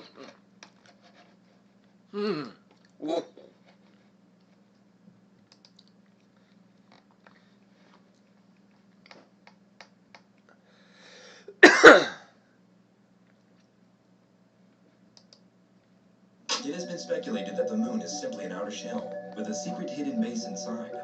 But where did the hollow moon theory come from? In 1901, author H.G. Wells released The First Men on the Moon, a fiction novel that explored a grand trip to space, where the main characters met an alien race living on the inside of the moon. Though space and the moon weren't explored until some 80 years after the release of the book, when men did make it, they discovered something, well, odd. Seismometers were placed on the moon's surface by the astronauts during the Apollo missions. They were there to capture vibrations and movements. They were able to regularly obtain information regarding the moon's activities throughout the ensuing years. These seismometers recorded data for the Earth up until 1977, when a cost-cutting measure forced their shutdown. These radio transmissions revealed a lot of details about the moon's interior composition. The existence of moonquakes was one of the major findings. These were divided into 4 different categories. NASA astronauts set up seismic recording equipment on the lunar surface at the end of their Apollo missions to capture both man-made and natural moonquakes. Their technology captured events such as meteorite collisions, artificial explosions, and Apollo rocket crash landings. Even the thawing of the moon on a daily basis by the sun's heat generated seismic activity. A number of outstops, or Apollo lunar surface experiment packages, were sent to the astronauts in order to set up seismographs and start detonations that range from shotgun-like charges to mortars with numerous explosives. In the end, NASA deliberately crash-landed the Apollo 12 module and the SIVB rocket, detonating an explosive force roughly equal to 12 tons of TNT. They discovered that the moon rings like a bell, sometimes for hours at a time. Being unaware of the moon's mineral makeup, NASA and the Apollo astronauts were taken aback by what they heard and the implications of it. It was obvious that the density of the moon was far lower than that of Earth. The presence of a water vapor cloud on the moon was another peculiar feature noted from one of Apollo 14's outstops. After 40 years, NASA said that it's discovered the presence of water and rock samples returned from these flights, claiming that the result would alter the way we view the moon. Further investigation revealed that this water contained twice as much of the deuterium isotope as the water from Earth. They said that there are grounds to think that 600 million tons of water are trapped in moon craters. NASA first claimed that the Apollo 14's observation of water vapor was the product of water tanks that had burst and released Earth water into space. Given that the containers NASA was referring to only held 60 to 100 pounds of water, their explanation is unlikely. This vapor cloud reached 100 square miles and persisted for 14 hours before evaporating. Despite being more than 100 miles apart, NASA stated that the water from the broken tanks exploded simultaneously. Why did it take 40 years to examine and find water and rock samples returned from the Apollo missions? And why would they make such a huge claim? Is there something they don't want us to know? February 2009, Brad Bailey, NLSI staff scientist, responded to the following question on the NASA website. What is the truth behind the studies of the moon being hollow, or at least the common myth? I'm sorry to report that there's no scientific evidence in support of a hollow moon. This myth was originated by H.G. Wells' 1904 book, The First Men of the Moon. It was perpetuated by subsequent literary works, such as Edgar Rice Burroughs' mid-1920s book, The Moon Made and the Moon Myth, in which the moon is hollow, supports an interior breathable atmosphere, and is inhabited by a race of moon men. Unfortunately, ideas such as these found in fictional works of literature frequently make their way into the mainstream public eyes, and are mistaken for scientific fact. Some people may argue that the moon's lower overall density, 60% that of the Earth's average density, and seismic ringing from a jettisoned portion of the Apollo 12 lunar lander indicate a hollow moon. However, the giant impact which formed the moon stripped off the low-density upper crust of the Earth, and is likely the cause of the low density. Additional seismic and gravity studies, as well as moments of inertia calculations, all reveal that the moon has an interior similar to that of the Earth, with a mountain in, crust, upper mantle, inner mantle, molten outer core, and crystallized solid inner core. Was this done in an attempt to diffuse questions from the public? Could the mountain of evidence for a hollow moon and the elaborate tests concluded by NASA themselves really be put to rest? This area is off limits. On July 11, 2014, the 45th anniversary of Apollo 11's moon landing, the government released details regarding Project Horizon, a covert space program from the 1950s. The construction of a long-term military facility on the moon was proposed. This area is off limits. The nuclear weapons and all their supplies would be dispatched along with military personnel. The men would be constantly in contact with Earth, the covert lunar outpost, which would be utilized for protection from and monitoring of the Soviet Union. According to the documents that have been made public, the scientists were aware that the plan could be carried out, but then it would eventually be implemented as technology developed. Project Horizon was never launched. However, the story of the covert space programs from the past, present, and future doesn't end there. According to recently made public documents, President Franklin Delano Roosevelt launched the covert space program in the 1940s. In the event of a nuclear war, he was concerned about how to evacuate a sizable population without causing severe radiation harm. He reasoned that there might also be a need to study the effects of another major worldwide catastrophe. He thought about relocating vast populations to places in space, since there was nowhere on Earth that could accommodate them. Moving to Alpha Centauri, the closest star, at first appeared to be an option. However, the distance precluded such a scheme. Roosevelt then turned his attention to the Moon, Mars, or Venus as potential replacements for Earth. NASA wasn't the only one to begin questioning the structure of the Moon. In 1970, two Soviet scientists explored the idea, proposing that the Moon was indeed hollow, and like H.G. Wells, theorized that extraterrestrials were living inside. There are a number of strange facts concerning the Moon's relationship to the Earth, even if it seems impossible that an alien race on it is watching us, or that a hollow moon may have been installed in the Earth's orbit as a covert moon base. Many hypotheses exist today that try to explain how the Moon came to orbit our planet, but none of them have been universally accepted. Keep the excitement of the NBA season rolling with FanDuel. Right now, new customers can get 10 times your first bet in bonus bets. That's up to 2. Leading many to conclude that the Moon is a spacecraft. It's possible that life on Earth wouldn't exist, or at least wouldn't have developed to the point that it has, if the Moon weren't orbiting the Earth in the same location that it is. Less than 10% of all terrestrial planets in the cosmos are thought to have an Earth-to-Moon ratio similar to ours, which offers the stability required to sustain a climate that can support life. Gary McKinnon, an IT expert living in Scotland, gained access to thousands of classified government documents. Between February 2001 and March 2002, McKinnon broke through the security barriers protecting NASA and the U.S. military networks, and he claimed to have discovered a paper labeled non-terrestrial officers. He clarified that ranks and names of unidentified people were listed on this Excel document. McKinnon also found another sheet, which included tabs for material transfers between ships. McKinnon also discovered indications of an extremely fast anti-gravity propulsion device. Additionally, he discovered proof of portal technology, which when combined with anti-gravity propulsions, would enable quick space travel to other stars and planets, faster than anything. Nothing can reportedly move faster than the speed of light, according to Einstein's hypothesis. Furthermore, given that NASA doesn't appear to have access to the anti-gravity technologies, it indicates that the black budget maintains these secrets, even from NASA. It continues to use fossil fuels to power its rockets. According to McKinnon, he has seen almost 300 images of buildings and civilizations that have existed on the Moon's dark side. He claims that any photographs that are made public of the structures, which are alien bases on the Moon, erased from it. Unfortunately, he was using a dial-up connection when he broke into the computers, so he couldn't download the pictures. He claims to have taken a screenshot of one that was saved on his computer, but when he was detained, his computer was taken away. Later, when he got his computer back, the picture was gone. Could the theory so far out there as a hollow moon really be true? With NASA being the driving force behind the spark of the idea before the eventual cover, it's hard to dismiss the idea. November 20th, 1969. During their ascent back to the command module, Commander Charles Conrad Jr. and lunar module pilot Alan Bean release the Apollo 12 launch vehicle and crash it back to the moon.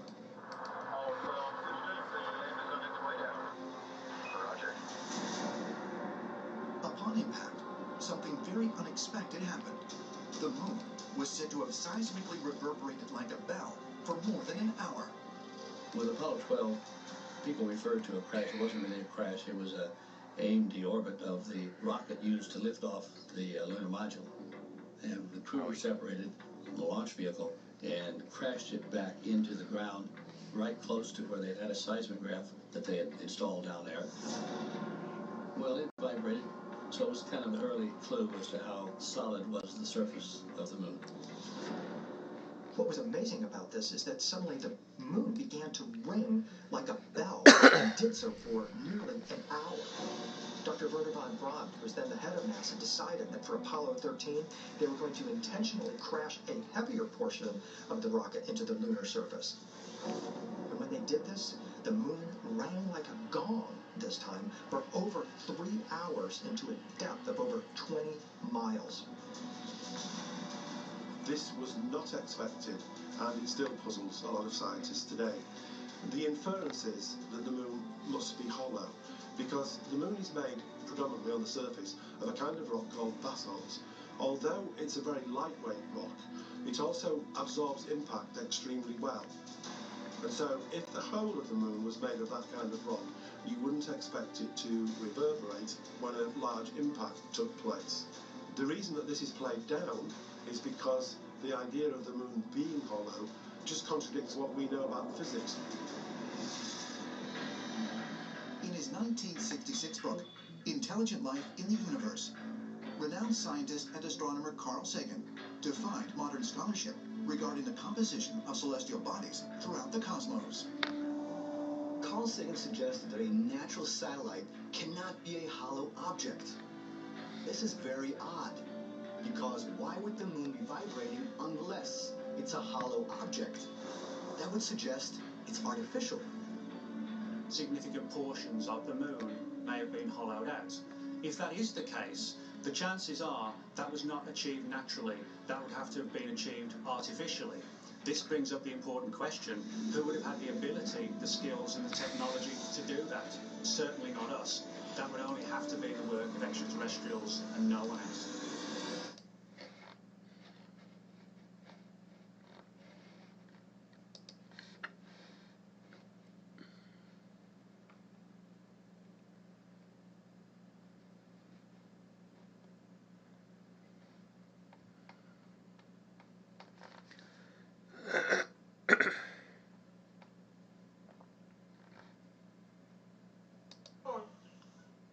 Hey everybody, how are you?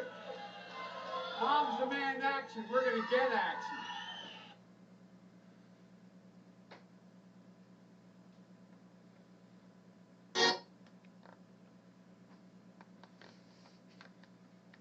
That's right, this isn't clickbait. This is fully blown Windows OS running natively on an Android phone.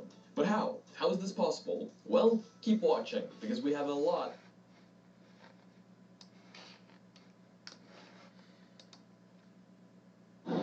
Meet Azeron, a game-changing keypad made specifically for you.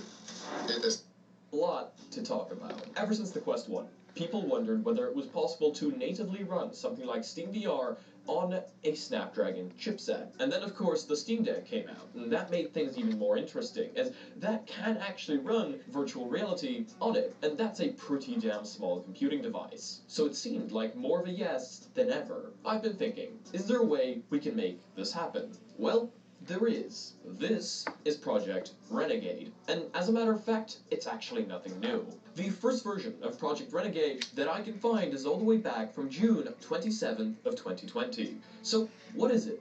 Well, it's a UEFI firmware targeting mobile devices with a Qualcomm Snapdragon processor and aiming to provide a usable EDK2 UEFI environment for these devices. It can be used as a boot manager for multi-booting mainline Linux, Android, and optionally Windows for certain chipsets. That might mean nothing to you, so let me try to explain in simpler terms. If you've ever rooted an Android phone, you'll know that they have something that we call a boot image. This is what comes before your phone boots into the Android OS. But, of course, this boot image cannot boot UEFI firmware, which is what Windows is based on. Well, Project Renegade provides you with something I'm going to call an imposter boot image that will give you a full UEFI bootloader within that boot image. While your phone still thinks it's booting into Android, it's actually booting into this custom Renegade bootloader, allowing you to boot natively into UEFI operating systems, such as Windows on ARM, which is exactly what we're using today. Windows on ARM exists because, well, Windows creates tablets, and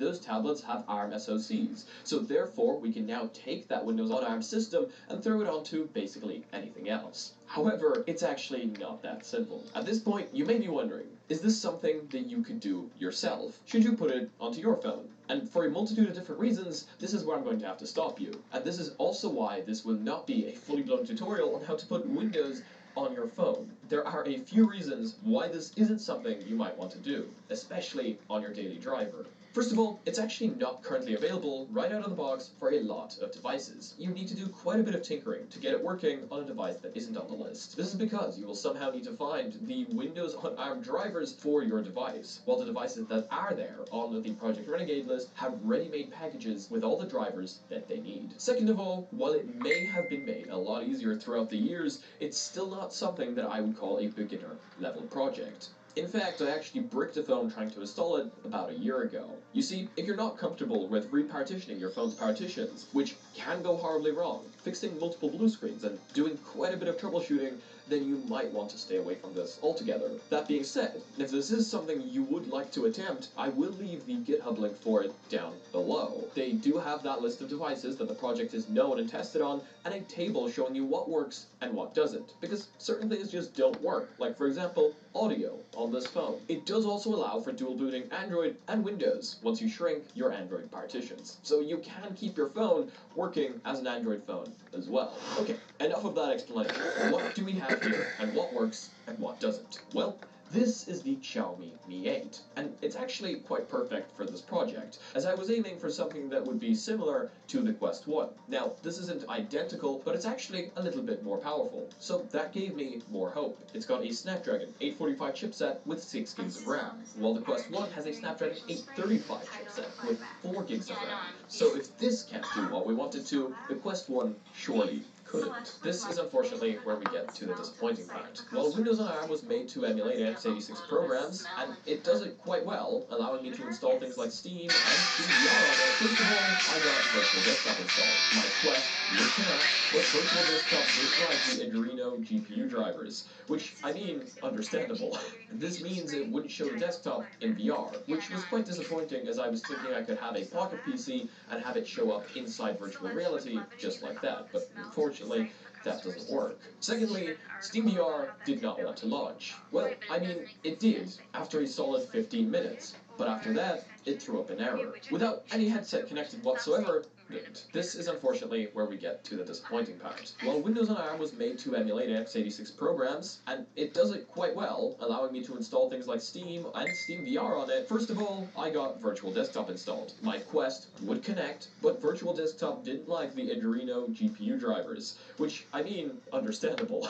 This means it wouldn't show the desktop in VR, which was quite disappointing as I was thinking I could have a Pocket PC and have it show up inside virtual reality just like that, but unfortunately, that doesn't work. Secondly, SteamVR did not want to launch. Well, I mean, it did, after a solid 15 minutes, but after that, it threw up an error. Without any headset connected whatsoever, SteamVR would actually turn on, but of course no headset was connected, so that wasn't entirely difficult. But once I connected a Quest through Virtual Desktop, the entire thing would just go downhill, and the device would overheat quite a bit. I wasn't going to give up that easily, though. I installed the Pico Streaming Assistant. Error. Unsupported drivers. I tried installing the Oculus software. Error. With no explanation this time. But to be honest, I kind of don't need one at this point. I tried ALVR, but the installer wouldn't even open. So, unfortunately, it seems like running VR on a Snapdragon 845 is just a terrible idea that would never work. Or at least, not without support from the applications that we're actually trying to run, which is fair enough. But at least we tried.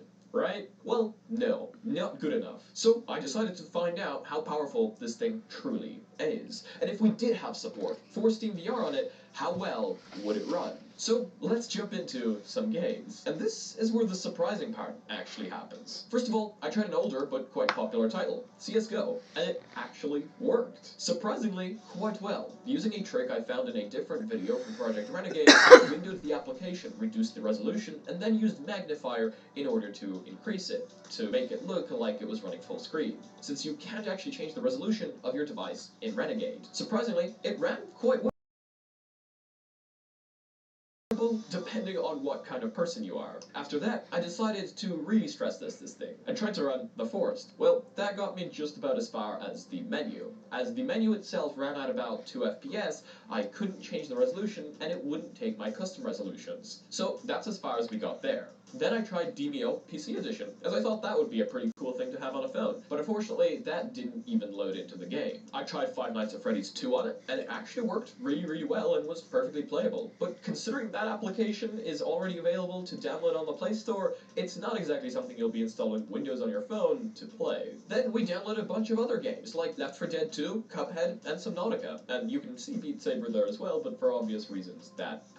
No, Beat Saber did launch, but of course no headset connected, so it didn't work. Left 4 Dead 2 I had pretty high hopes for, but unfortunately, while it was smooth in the menu, when we launched into the game, it crashed. And I tried again, and it crashed again, so I assumed that that game just wouldn't run, which is unfortunate because it was an older title, so I thought it would run nicely. Then we tried Cuphead, and Cuphead ran at like maybe 3 FPS, so that was utterly useless, and you probably couldn't play it comfortably. Then, and when we tried to launch the game, it crashed. So I'm seeing a little bit of a trend here. Subnautica, I didn't even bother launching after the last few failures, as that is a pretty demanding game, so I can only imagine what would happen if we launched that. So as you can see, playing games on this isn't necessarily the best unless you find some games that genuinely work, but I mean, at least they turn on.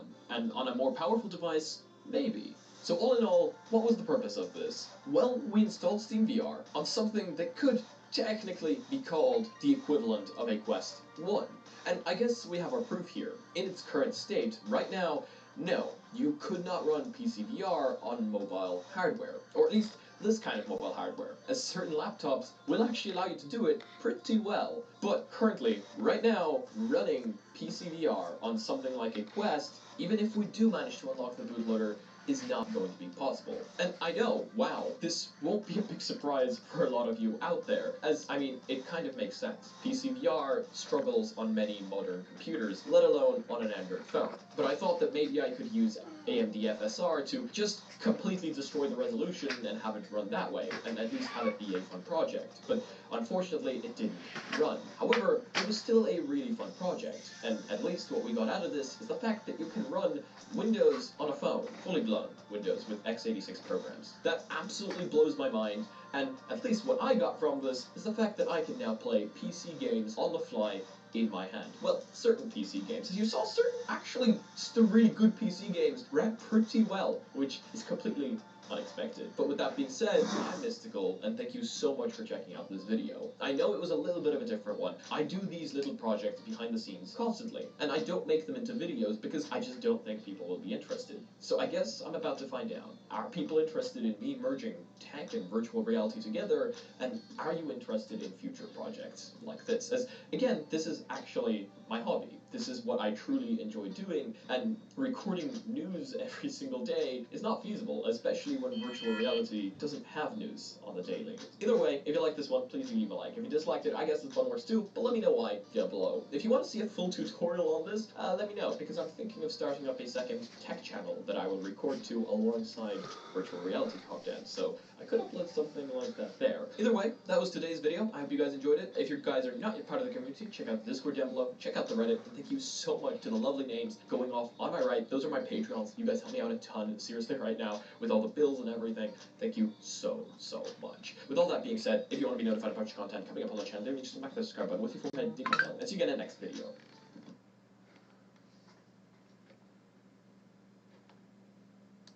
Back the top layers of the planet and exposing what's under. The new case.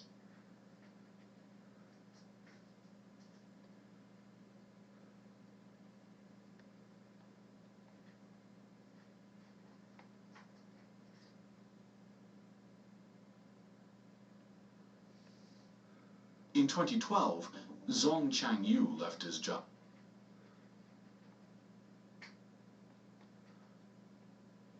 Hey, you big bloody beautiful legends. Here's me face. Today,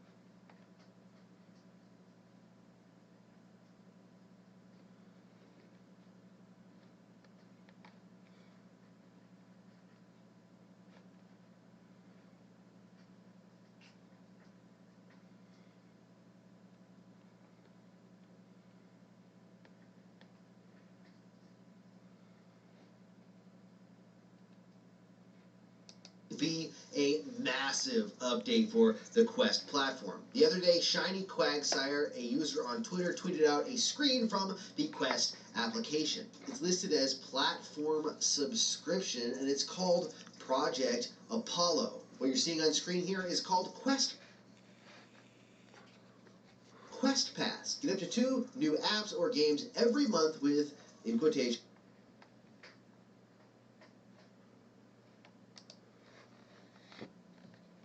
Recording on Zoom? Who still does that? Thankfully, with Riverside, you can record audio. So in the last 24 hours, there has been another train derailment resulting in a fiery disaster and an attack on our waterways. A train derailment where the wheels literally fell off. A dispatcher for Norfolk Southern intentionally ignored a hot box detection on a train carrying ethanol and propane heading toward a major city, and, y'all, North Carolina residents are unaware of how they are being poisoned daily. So, and let's also not forget that today is the day that the Norfolk Southern CEO, Alan Shaw, goes before Congress. So that actually should be happening in the next couple of hours. Now, I do have a sneak peek at his planned speech, so that should be interesting. But first off, let's start off with the fiery disaster of a crash that is now affecting more waterways. So 3 were injured in a fiery train derailment caused by a rock slide. Let me show you guys this picture because pictures speak 1,000 words, right? So that's how that works. Y'all see that? This is the train wreck that happened yesterday. This was in West Virginia. So it says here, an empty coal train hit a rock slide along tracks in West Virginia on Wednesday morning, causing a fiery derailment that injured 3 crew members, CSX Transportation said in a statement. 4 locomotives and 22 empty cars derailed in Summers County near the New River, CSX said. The lead locomotive, which carried a conductor, an engineer trainee. Wait, that sounds very familiar. Exactly what happened in East Palestine, where the train was carrying a conductor trainee, and an engineer. So 3 people once again. So this one, it says caught fire, and the crew members were being evaluated and treated for non-life-threatening injuries, according to the company. CSX said an unoccupied locomotive was partially in the waterway where an unknown amount of diesel fuel and oil spilled. According to officials, environmental teams were deploying containment measures. The derailment occurred in a remote area just south of Sandstone inside the New River National Park and Preserve, according to a statement from the West Virginia Emergency Management Division. Several state agencies are monitoring the situation and said public water systems downstream have been notified and are monitoring for any potential health impacts. No hazardous materials were being transported and said there was no danger to the public, CSX said. CSX, I'm not, again, a rocket scientist or some sort of chemist or the world's smartest person, but I do know that when diesel fuel spills into your waterways, there is danger to the public.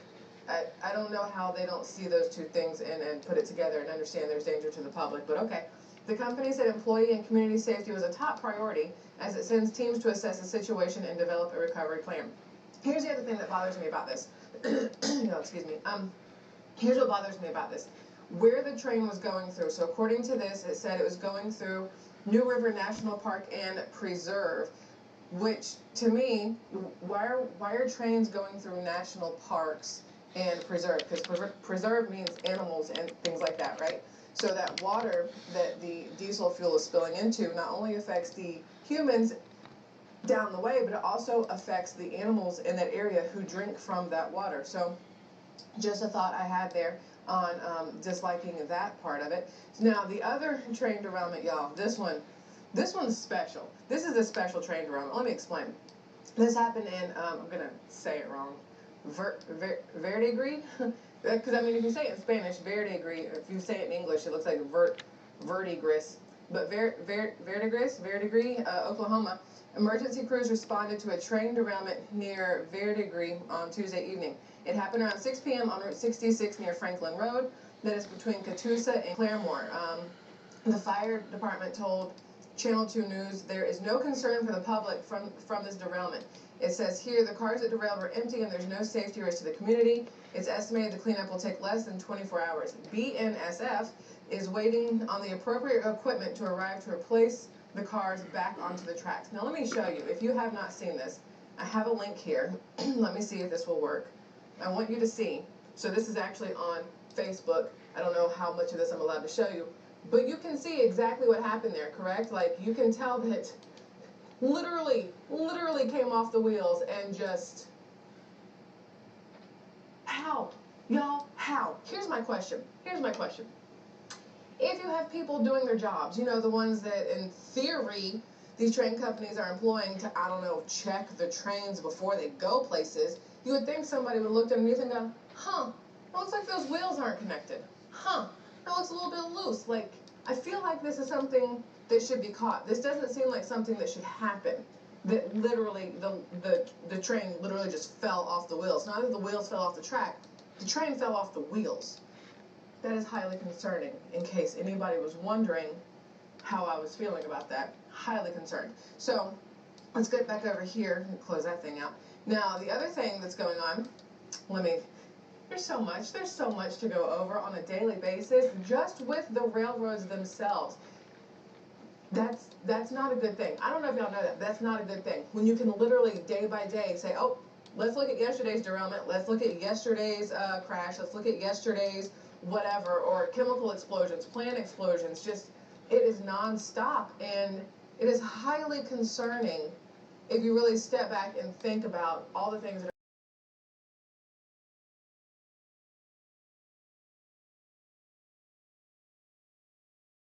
Fed's looking into Norfolk Southern's handling of additional reported hazmat concerns weeks after East Palestine. So, federal regulators are looking into a previously unreported incident involving Norfolk Southern potentially mishandling a conductor's concern on a train carrying hazardous materials just weeks after a similar defect precipitated the derailment in East Palestine, Ohio.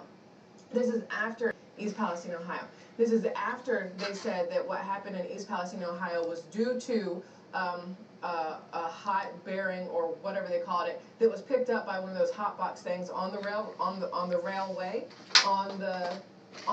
I don't know what they're called. So the fact that this happened after all of that is internal sabotage. Like, if you really want to sit here and think about it, internal sabotage. So listen, according to a complaint obtained by ABC News on the morning of February 27th, a Norfolk Southern train was lurching through Stoneville, North Carolina, when a safety official manning a hotbox detector desk in Atlanta radioed the crew to alert them that the car number 32 was trending hot, but not hot enough to trigger an alarm, and that the nearly 2-mile train should proceed.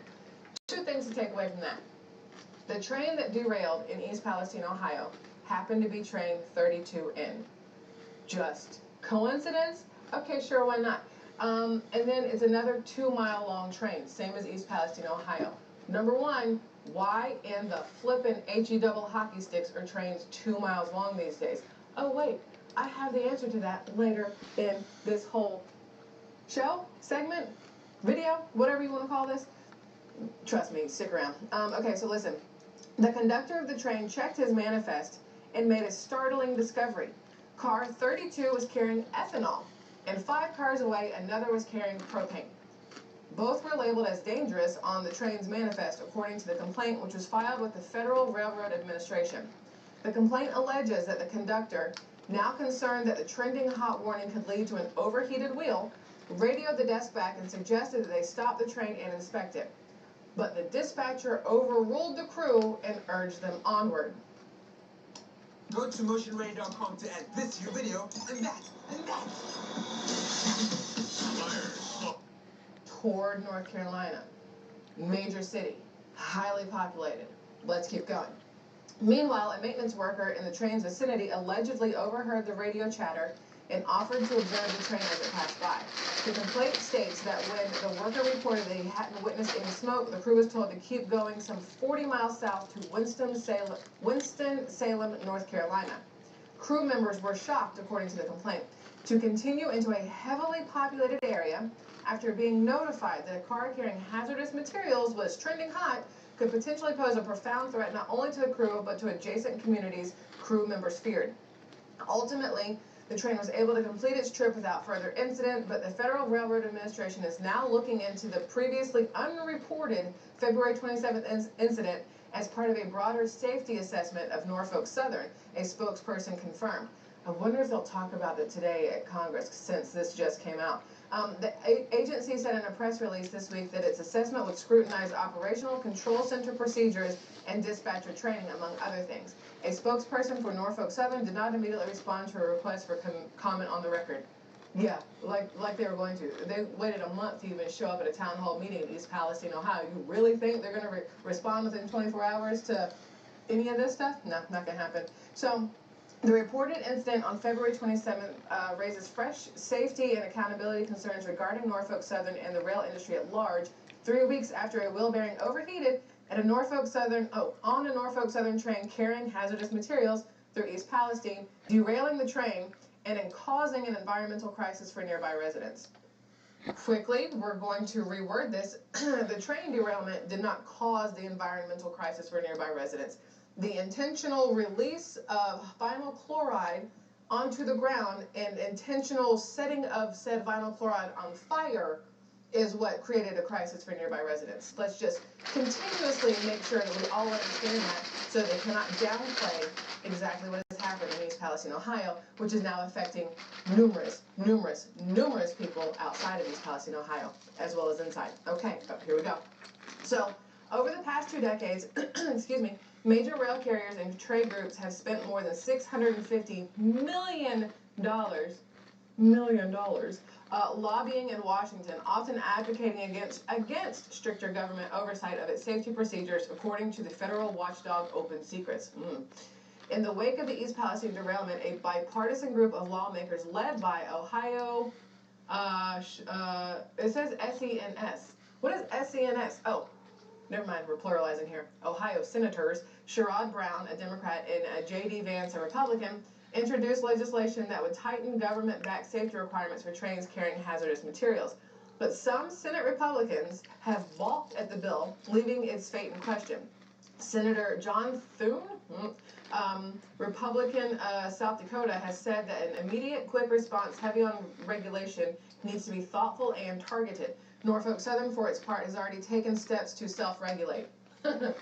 Okay, well, their self-regulation ain't working for shit, just in case anybody was curious. Like, if it was, you wouldn't continuously hear their names in news for derailments or, I don't know, conductors killed or, you know, explosions and all that other kind of stuff. So, just keep going there.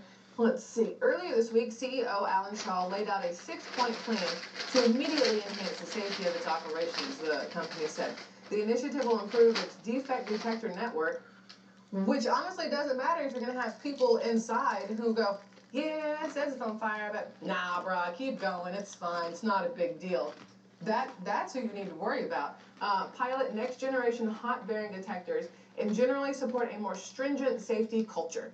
On Wednesday, yesterday, the Association of American Railroads, or AAR for short, a trade group representing major freight railroad companies, announced its own list of new measures, including a commitment to stopping trains and inspecting bearings whenever the temperature reading from a hot bearing detector exceeds 170 above ambient temperature, a lower threshold than previously required. Listen, I know that time is money, money is time, whatever, and stopping a train literally costs the rail people money, and it might possibly cause the end user money. You've got to look at it from different points of view. Okay, so you have this train going from point A to point B. And once it gets to point B, you have all these trucks coming in to pick stuff up, to take it back to different warehouses, different stores, your grocery stores, your part stores for your cars, your hospitals, your whatever else. You have that's happening, right? So if you have a train leaving point A to go to point B and it's supposed to be there at noon and it stops and it doesn't get there till 3 o'clock in the afternoon, you've just kind of effed up everything for everybody else on the schedule, because they can no longer get their stuff and get it back to where they needed to on time, and it's a whole shit show. Trust me, I understand it happens. However, how often do you really think that a train's going to have to stop and, you know, delay the end result? Not that often, but if the need arises, if you go past one of these little hot box detectors and it goes, hey, get a little overheated over here, sir, ma'am, person, they, whatever you want to go by, get a little overheated, guess what you should do? Stop the mother train and look at it. You look and you go, nope, it's fine, and you get back on the train and you go. Or you stop and you look and you go, ooh, man, I'm glad we stopped. That would have been horrific. That would have been East Palestine, Ohio all over again. Just stop and look. That's all. That's all. All right, where are we? Hold on. I lost where I am. Y'all hang out with me. Okay, the NTSB will conduct an in-depth investigation into the safety practices and culture of the company, the agency said in a statement. At the same time, the company should not wait to improve safety, and the NTSB urged it to do so immediately. Rail unions are also pressing for more government oversight after the death of a Norfolk Southern conductor earlier this week near Cleveland, which, y'all, we're going to talk about that in a minute, too. Ooh. We did it yesterday, but I missed out on a crucial piece of evidence yesterday that we need to talk about in a second. Hold on, wait. Eddie Hall, president of the Brotherhood of Locomotive... I buy the same products you do, only I get them much cheaper. I save hundreds of dollars a month by doing this once. Engineers and Trainmen, or BLET for short, keep that in mind, called for significant improvements in rail safety for both workers and the public. All railroad accidents are avoidable, Hall said. It's true, just like all car accidents are avoidable. I'm going to say all of them. There might not be all, okay, if you hit ice, I feel like that's different. That's a different one. But anyway, where are we? Shaw, the Norfolk Southern CEO, side note, he only became CEO in, I think, May of 2022, and since he has become CEO...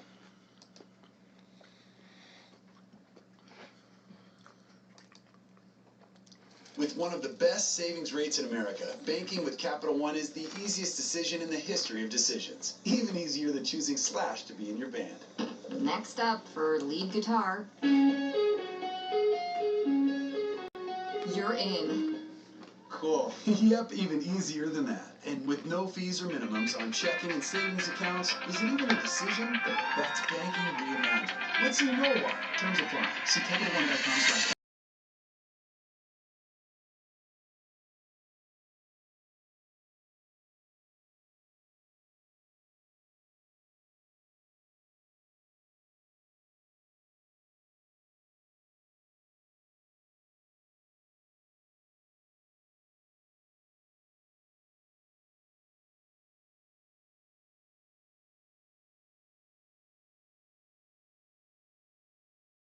Over 300,000 years prior, in a completely different location, and by a species that isn't even an ancestor to modern humans. So-called Oldowan toolmaking is often portrayed as something of a landmark in history, allowing for efficient processing of food. The advent of these advanced, at the time, Tools is widely seen as a milestone in the development of culture and has remained a touchstone in scientists' investigations into the timeline of the emergence of human intelligence. The paper in Science, which was co-authored by researchers spanning various institutions, describes a site in Nyayenga, Kenya, that dates to 3.032 to 2.581 million years ago. Archaeologists have been excavating the site since 2015 and discovered 330 artifacts. Welcome to the Mushroom Show, the one place that you need to be if you want to stay on top of.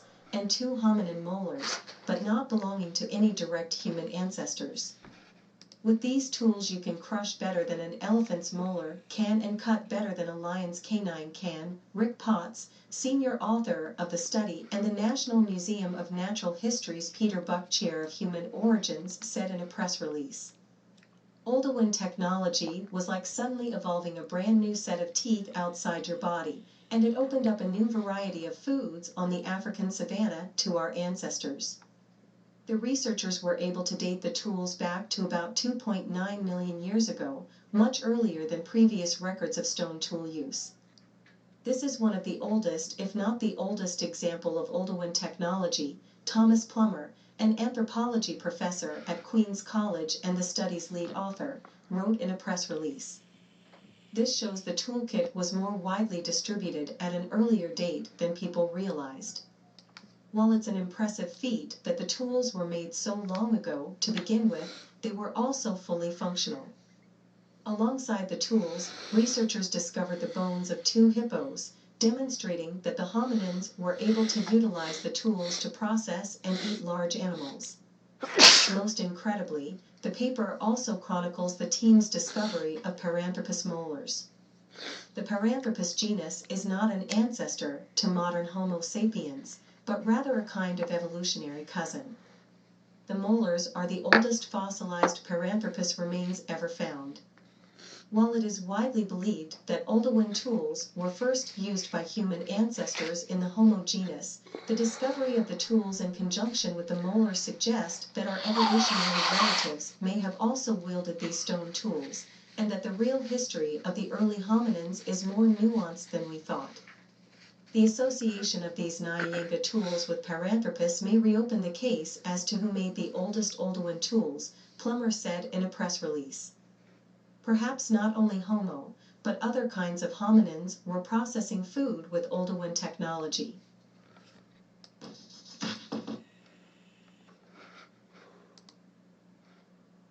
If a scammer gets on your system, they're going to live on there. They'll go through things like your photos, on your browser, your emails. These clowns are going to get us all killed, and we're talking about these world leaders right now. And it's amazing to see these people who are in power that are literally leading us to the brink of nuclear war. The British government actively moving us towards all-out war with Russia. We're going to get to that bombshell in a moment, but first, the New York Times, not to be outdone, out with a brand new Nord Stream pipeline story today. This comes a month after legendary journalist Seymour Hersh confirmed that the United States blew up the Nord Stream pipeline. Now the New York Times has their own spin on this story. Here is the headline. And I almost spit out my coffee laughing at this story. Just remember, by the way, that the New York Times is the #1 mouthpiece of the intelligence community. That's not me saying this. That's, in fact, 25-year veteran of the FBI, John D'Souza, who worked on their anti-terrorism task force, calling the New York Times the mouthpiece of the intelligence community. If the intelligence community wants a story out there, they go the first place they go is the New York Times. So here is the headline this afternoon. Intelligence suggests pro-Ukrainian group sabotaged pipelines, U.S. officials say. New intelligence reporting amounts to the first significant known lead about who was responsible for the attack on the Nord Stream pipelines that carried gas from Russia to Europe. Oh, wait a minute. New intelligence amounts to the first significant known lead? That's interesting.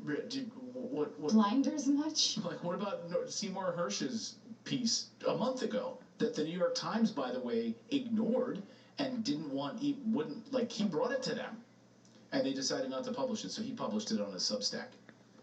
So This is the New York Times. It's unbelievable. So I just want to kind of go through this because I think it's incredible.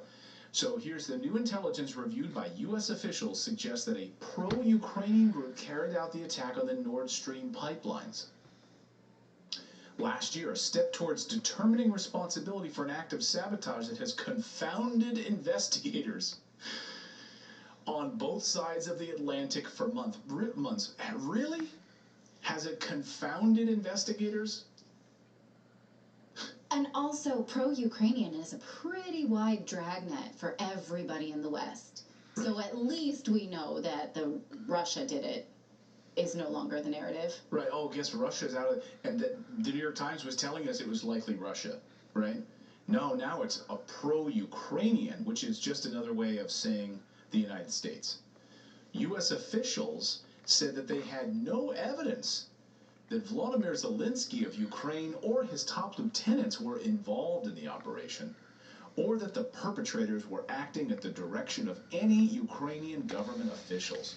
Oh, okay, so then you mean it wasn't Zelensky directing this, but it's pro-Ukrainian, then where is it coming from? The brazen attack on the natural gas pipelines which link Russia to Western Europe fueled public speculation about who was to blame. And they start with Moscow. From Moscow to Kyiv, to London to Washington, or Kiev, and London to Washington. It's now remained one of the most consequential unsolved mysteries of Russia's year-old war in Ukraine. Really? Okay. But even making that link... Yeah, go ahead, Philip. You go ahead. No, I was just going to say, like, so how can you have an investigation that shows, okay, we know who did this, but we don't know who did it. We know their ideology, but we don't know who did it. Right. Yeah. You know what I mean? Like they they're saying, definitely like, liked strawberries. Yeah, how do you know? Yeah, exactly. Yeah. But we don't know who it was. We know that they're pro-Ukrainian, but we're just going to stop short of... So this is... They liked cookies and they were blue and furry. They wore white suits, like we know all that. They wore cone hats and they were burning things, but we really can't figure out who that is. So U.S. officials said there was much they did not know about the perpetrators and their affiliations. So U.S. officials say. So if you ever needed any more evidence that the New York Times is just a mouthpiece of the intelligence community, here it is. So we're not going to go so far as to say that it was the United States and their clandestine sabotage operation that was carried out under the dark of night by the U.S. government and the CIA. We're going to just stop short of that and call them pro-Ukrainian. So that's that piece of the story. So I wanted to make sure I brought that to you. Now to Britain, pushing all-out war with Russia. In a repeat of World War I mean, you could rinse and repeat, where Britain declared war on Germany and then brought everyone else into the mix with them, from Belgium to France to Italy, etc. Now Britain is doing the exact same damn thing with Russia. So last night we heard from Tobias Ellwood, who is the head of the British Parliament's Defence Committee. Now, he's their spy master. This isn't some low-level guy. This isn't some just like random, I don't know, even low member of Parliament. No, this is the Parliament's Defense Committee head. And now calling for a direct war with Russia from the West. A head-on collision, essentially. Watch. Zoom is great to interact on a call, but when it comes to doing podcasts, you have to be using Riverside. What are you doing if you're not using Riverside? Literally, how we see someone affects how we perceive that person. But if you show up looking bad, you're undermining all of that work that you've done, because people are going to dismiss you before they've even heard what you have to say. Riverside really is your recording team. It's your content production team. It saves you, like I'd say, like 5 to 10 people that you would otherwise have to hire to accomplish that entire workflow. If you get what I'm saying, definitely check out Riverside, and it's going to definitely help you out with your content creation process.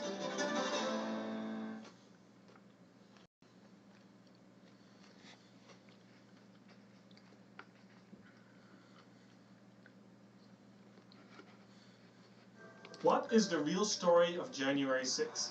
Many people have asked that question. Some people have...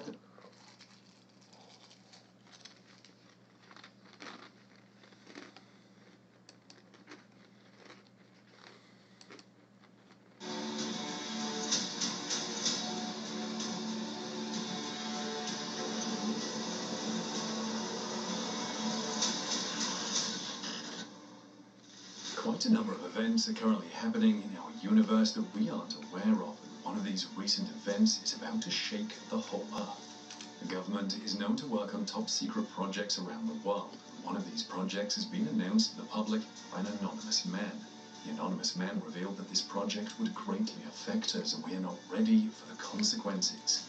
What is this project about? Is it going to cause an apocalypse? Join us as we explore how this anonymous man just revealed something big is going to hit us, and revealed we are not ready. Our universe is marvelous, but how our governments run several top-secret activities in it is just beyond mind-blowing. These top-secret projects are only known by a few top government officials, a couple of scientists and physicists engineering the project. Knowing that such projects are in progress can be quite exciting, but one we never knew would be scary is the top-secret mission of time travel, currently ongoing behind closed doors. One of the officials participating in the project leaked this information, and he made this announcement because what he witnessed when he time traveled was not exactly enticing. Based on the project's nature, he had to leak the information anonymously, but his stories about the future are enough to send chills down the spine.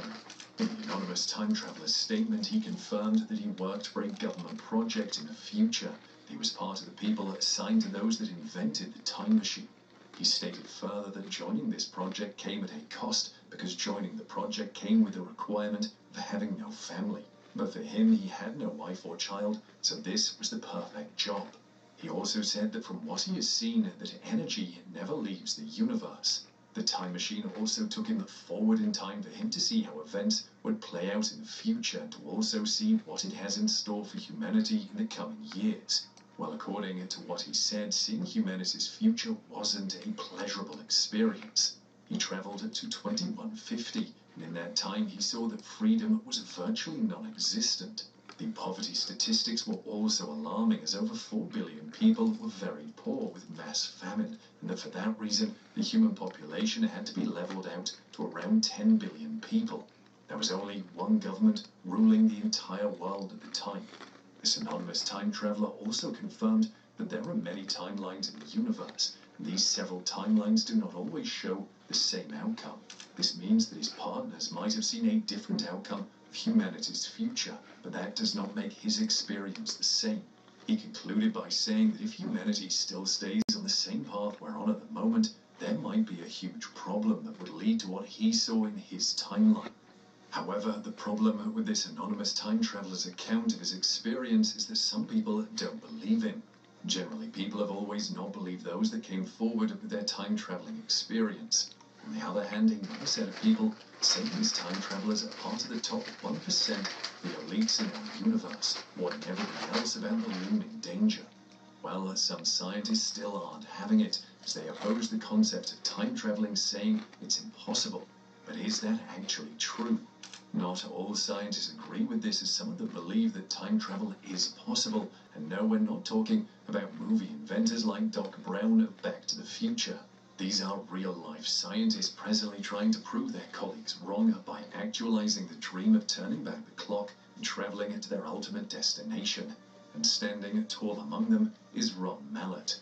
Mallett is an astrophysicist who has dedicated much of his adult life to the notion that time travel is possible. In fact, he is Ads on YouTube must be so annoying. But with 3 clicks, you can install an ad blocker and you'll never see ads again. Step 1. Go to adblocker360.com. Step derives the scientific equations and principles upon which he says the time machine could be invented.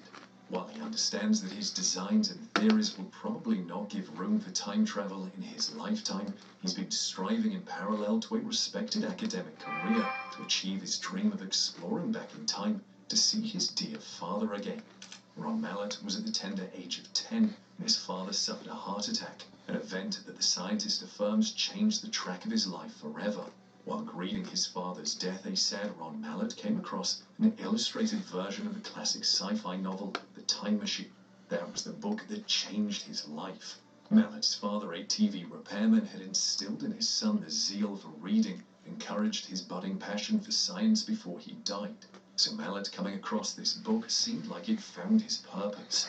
With special thanks to the imagination of author H.G. Wells, Mallett felt his family tragedy didn't present an end, but a new beginning. That zeal dragged him on through the rest of his childhood into adulthood, and 60 years later, 77-year-old Mallet is a professor of physics at the University of Connecticut. He has spent a lot of his career researching black holes and general relativity. This includes the theories of time, space, and gravity that the legendary Albert Einstein famously explored. Mallet has also been developing theories about time travel in his own time, which led him to embark on his journey, a complex and often disputed quest to construct a machine that can visit the past. As awesome as this sounds, the professor of physics is still a long way from his destination. Some scientists, as we said earlier, have argued he'll never get there, but his journey makes for a touching story that's fueled with the power of love and the potency of childhood dreams, coupled with man's desire to control destiny in an unknowable universe. With the way Mallet is confident about his theory, you might relate him to the mad professor stereotype. However, Mallet didn't want people to refer to him that way, and at the same time he wanted to make sure his ambitions weren't ridiculed and his job not threatened. Rob Mallet had all of this in mind and was pretty scared about how the public would perceive him. When the 77-year-old physicist began to share his ideas with the rest of the world, he discovered that he struck a chord with several people. Something he notes shows the universality of the desire to revisit the past. This seems true because at one point in our lives, Mallet said, we all have regrets, past decisions we wonder about, or people we've lost who we long to see again.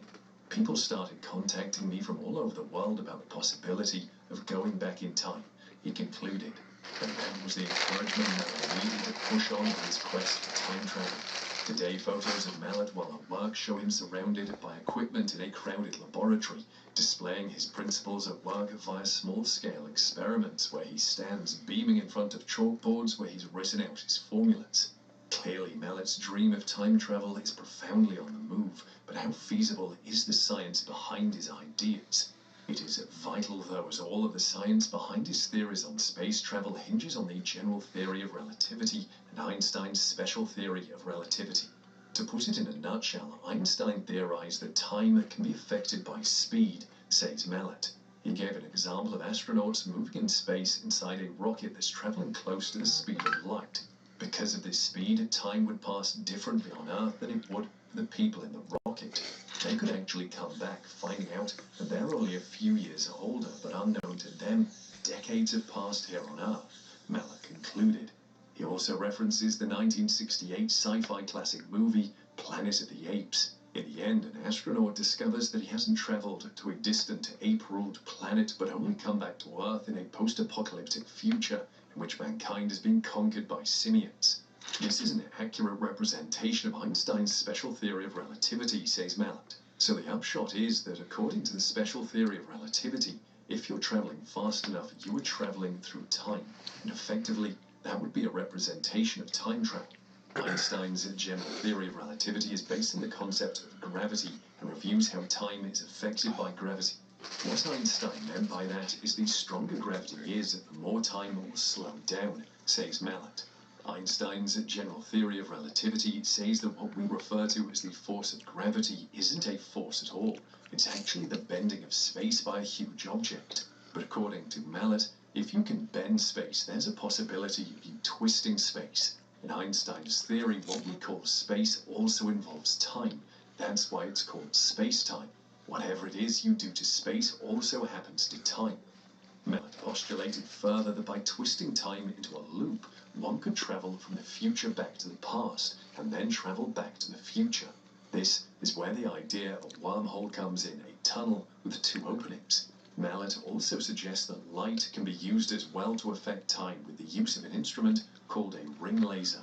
To back up his claims, he created a prototype of this ring laser, showing how lasers could be used to form a circulating beam of light that twists space and time. His first job inspired this prototype, which was experimenting with the laser's effect on airplane jet engines. He also came up with a theoretical equation which, he argues, shows that the prototype would work. Ron Mallet's work is quite impressive, but is this going to work out and turn into an actual time machine? Maybe, but not everyone thinks so. Let's begin with Paul Sutter, an astrophysicist who hosts a podcast called Ask a Spaceman. Sutter stated, time travel into the past is allowed potentially in our theory of general relativity, how we understand gravity. Meet Azeron, a game-changing keypad made specifically for you. It essentially replaces my keyboard. I actually found it incredibly easy to use.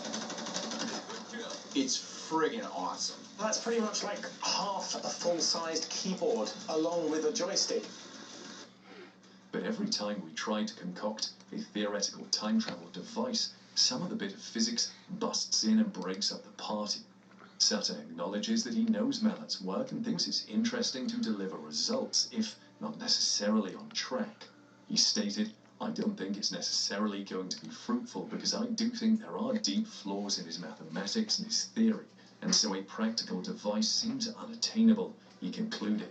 Another platform where Mallet's theory was not bought and in fact brought about serious criticism was in 2005 by Kendi Olam and Alan Everett at the Institute of Cosmology, Department of Physics and Astronomy at Tufts University. They announced they had discovered holes in Mallet's equation and the practicality of his proposed device. However, Mallet does not only have critics slurping around his work, there are also people who love his work and theory and made it clear that they were in support of his endeavours. One of them was British science writer Brian Clegg. As a matter of fact, he also profiled the scientist in his book, How to Build a Time Machine. While not everyone agrees that his planned device would work, I think it's an interesting enough proposition to go for an experimental trial, Clegg stated. If it did work, it should be stressed that it's not a practical time machine. It will produce a tiny but measurable effect demonstrating the principle. However, Mallet was quick to clarify that his ideas are theoretical, but while this theory is not yet in motion, what other theories about time travel have been proved and are actually possible? Well, there are theories that time travel is very possible and they show it, but it is not happening in the way you're probably thinking. According to science, the thing about time travel is that you're doing it at this very moment, speeding into the future at the incredible rate of 1 second per second. Not what you expected, right? You're pretty much always moving through time at the same speed, whether you're watching the sunset or wishing you had more hours to chat with a friend that lives out of town. But unfortunately, this is not always the type of time travel we have always imagined, judging from the plots gotten from multiple science fiction writers, from movies such as Star Trek, Back to the Future, or television shows like Doctor Who. These all have characters that have climbed into some weird-looking vehicle that would either spin them into the past or blast them into the future. And once the characters have travelled through time, they tussle with the next timeline of events that happens if the past or present is altered based on information from the future. This is where time travel stories cross with the idea of parallel universes or alternate timelines. Although many people are intrigued by the idea of changing the past or seeing the future before it comes through, nobody has demonstrated the kind of back and forth travel we witness in science fiction. There is also no proposed method that can be used to send a person through significant periods of time that wouldn't cause causalities on the way. Perhaps the technology is still top secret, just like the anonymous time traveler said. Well, we can't say yet, but as far as we know, there are some scientists who don't buy the idea of time travel. Even the physicist Stephen Hawking proved it in his book, Black Holes and Baby Universes. In the book, he talked about time travel, saying, "The best evidence we have that time travel is not possible and never will be is that hordes of tourists from the future have not invaded us." Regardless, science does support some amount of time bending, though, just like Ron Mallet theorized. For example, physicist Albert Einstein's theory of special relativity proposes that time is an illusion that moves relative to an observer. An observer traveling near the speed of light will experience time with all its after effects much more slowly than an observer at rest. This is a similar situation that happened with astronaut Scott Kelly and his twin brother. Scott Kelly aged ever so slightly less over the course of a year up in space compared to his twin brother who stayed here on Earth. Other scientific theories about time travel include some weird physics that arise around black holes, string theory, and wormholes, as theorized by Ron Mallet. For the most part, however, time travel remains the base of an ever-growing array of science fiction television shows, comics, video games, books, movies, and much more. But hopefully we also get some of that in real life. Do you think that time travel will be possible one day?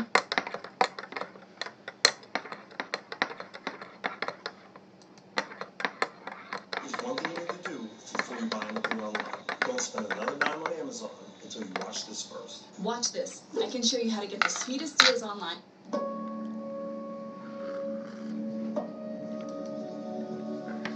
Humans have a relatively firm understanding of how the universe works. For a species that hasn't left the orbit of our planet, we seem to know a lot about how the rest of the universe functions. But most of this knowledge is based on theories and assumptions, which is why space probes like Voyager 1 are crucial to our knowledge of the cosmos. These space probes send us data in real time, giving us information on the outer regions of our solar system that we might not explore ourselves for decades to come. So what happens when a space probe we've depended on for decades for valuable data starts sending strange signals and terrifying data? Scientists recently found themselves in disbelief at the string of terrifying signals sent back by Voyager 1.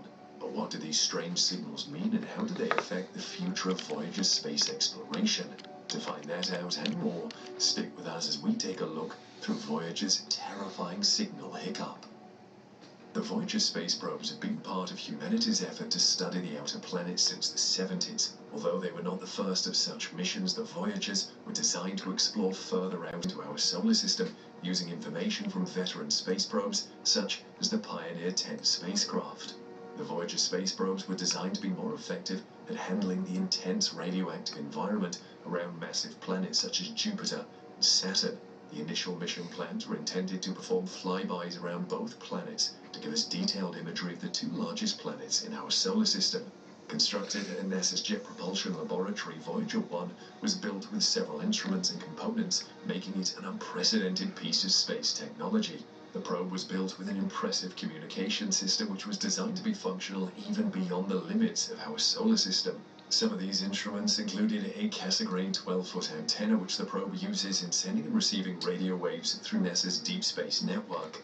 NASA had specifically designed its Deep Space Network with communications facilities at 3 key locations around the world. These facilities were located in the United States, Australia, and Spain, were strategically placed such that scientists will be able to receive signals from the Voyager space probes irrespective of the angle of the Earth's rotation.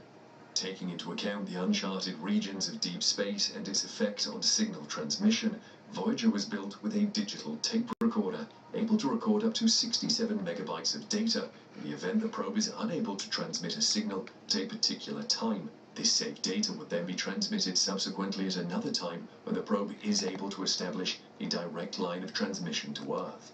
Voyager is also built with the volatile nature of space factored in to its internal systems.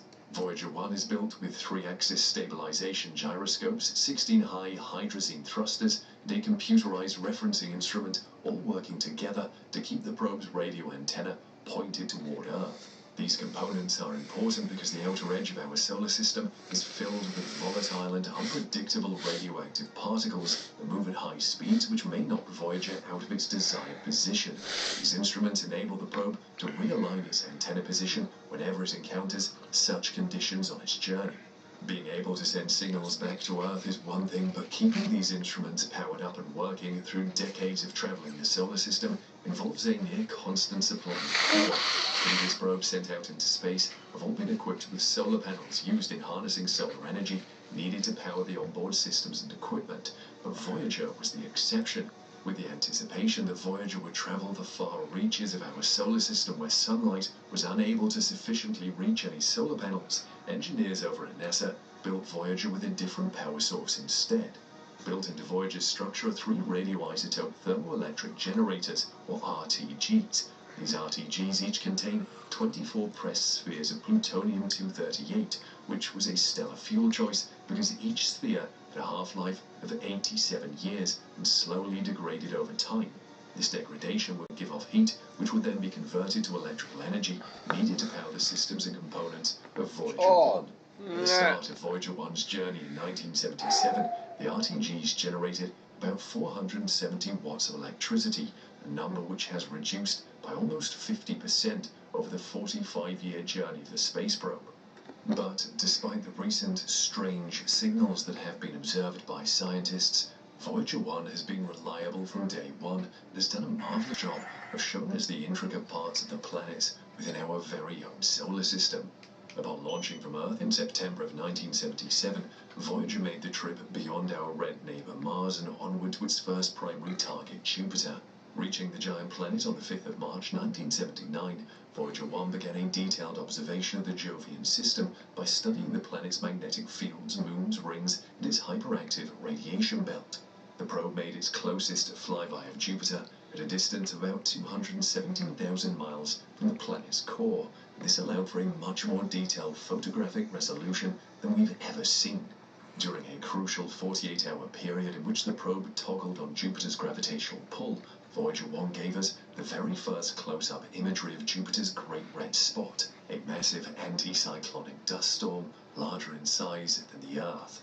Another key feature observed by Voyager 1 as it orbited Jupiter is the discovery of volcanic activity on the surface of Io, one of Jupiter's primary moons. This marks the very first record of volcanic activity anywhere else other than the Earth and the solar system. But that wasn't all. It turned out the volcanic activity in Io affected not just its own surface, but the entire Jovi.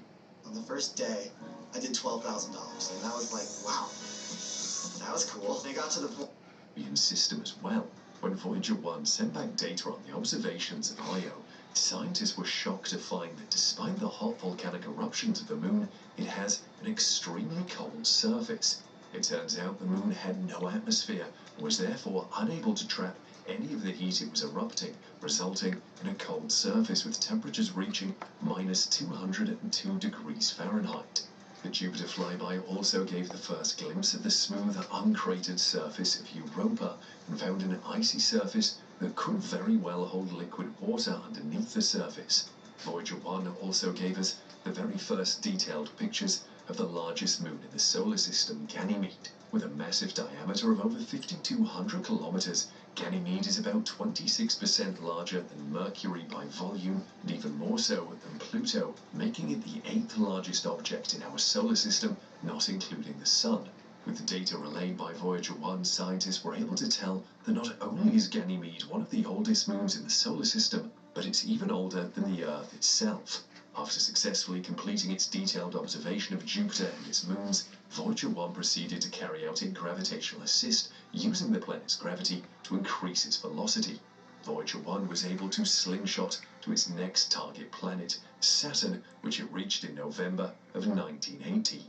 Achieving the very first flyby, Voyager 1 was able to get within 124,000 kilometers of Saturn's surface, where its onboard cameras observed the complex structures of the planet's rings, as well as the active state of its atmosphere. Scientists had always known that the surface of Saturn was plagued with high winds, but when Voyager 1 signaled back data from its observations, they were shocked to find that wind speeds on the planet exceeded expectations. The data indicated that Saturn has wind speeds of up to 1,100 miles per hour, dwarfing the highest 400 miles per hour wind speeds recorded on Earth.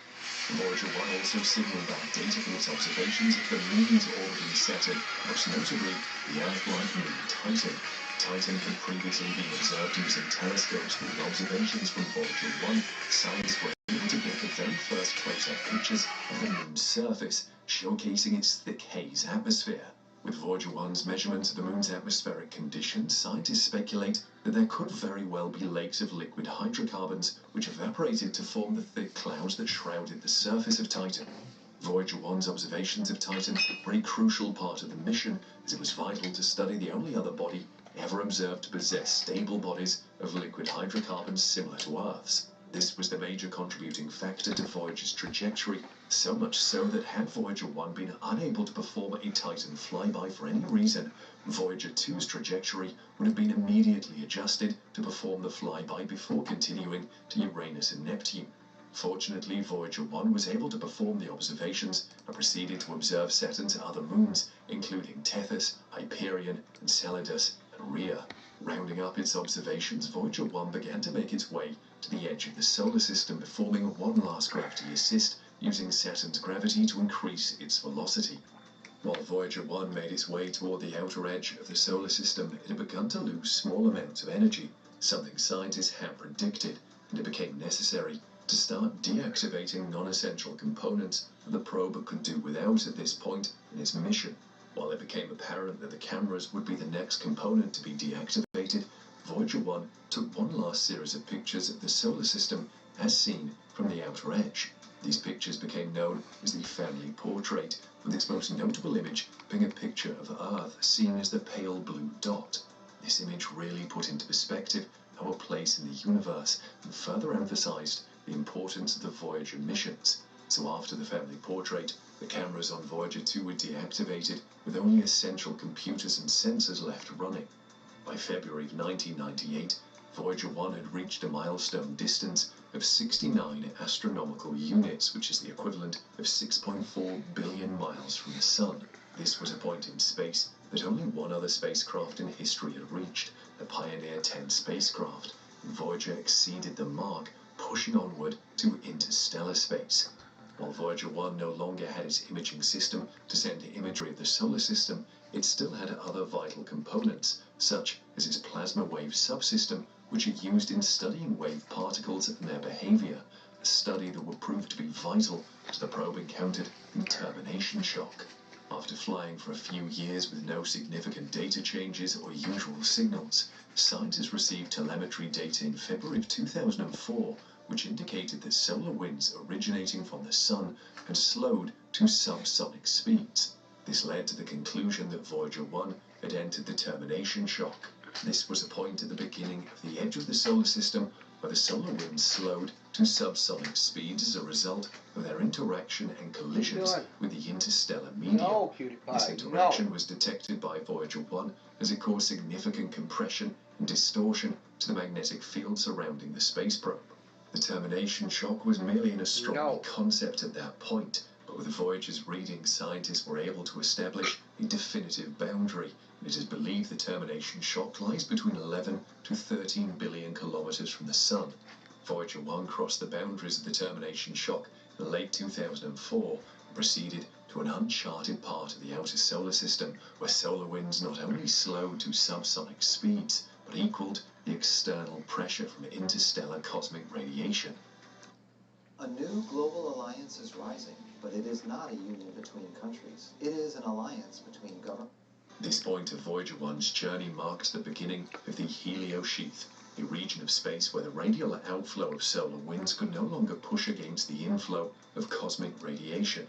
At this point, Voyager 1 was approximately 10.8 billion miles away from the Sun. At this distance from the Sun, solar winds were observed to be at zero, indicating that interstellar winds pushing against the heliosphere caused them to turn sideways and therefore unable to move forward. This was confirmed by mission controllers over at NASA on December 13, 2010, as Voyager 1 sent back signals containing data observed by its cosmic ray system.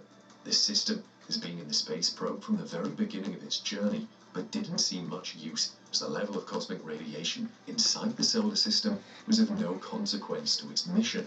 But at the heliosheath, Voyager 1 began detecting increasing amounts of cosmic radiation, which scientists are now able to study the acceleration, origin, life history of these rays to further understand them. Because Voyager 1 was moving beyond the point where it could observe solar winds, mission controllers over at NASA commanded the spacecraft to change its orientation in order to measure the sideways motion of these solar winds. This was carried out in March of 2011, in which a practice roll was carried out to test the spacecraft's ability to reorient and change its position. This, of course, did not alter the spacecraft's course, but only tilted its axis 70 degrees clockwise with respect to the Earth, in order to detect the sideways movement of solar winds. This was the first maneuver carried out on the spacecraft in about 20 years, since the family portrait was taken back in 1990.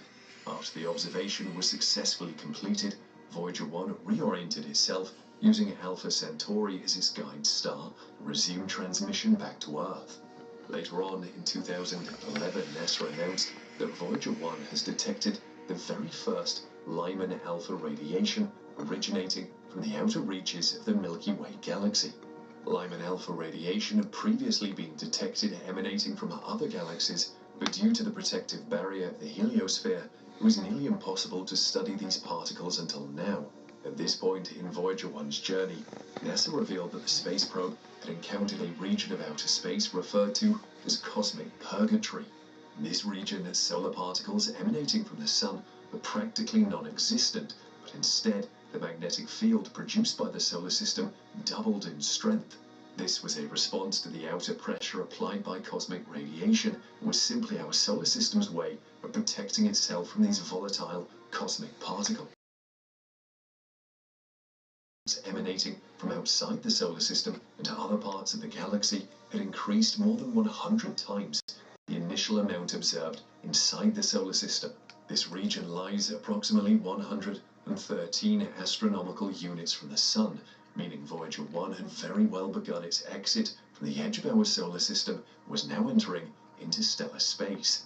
In June 2012, NASA announced that Voyager 1 was detecting drastic changes in the environment with respect to an increased number of charged particles and cosmic rays. This indicated the inner edge of the hemisphere, making Voyager 1 the very first spacecraft to cross into interstellar space at a distance of 121 astronomical units from the Sun.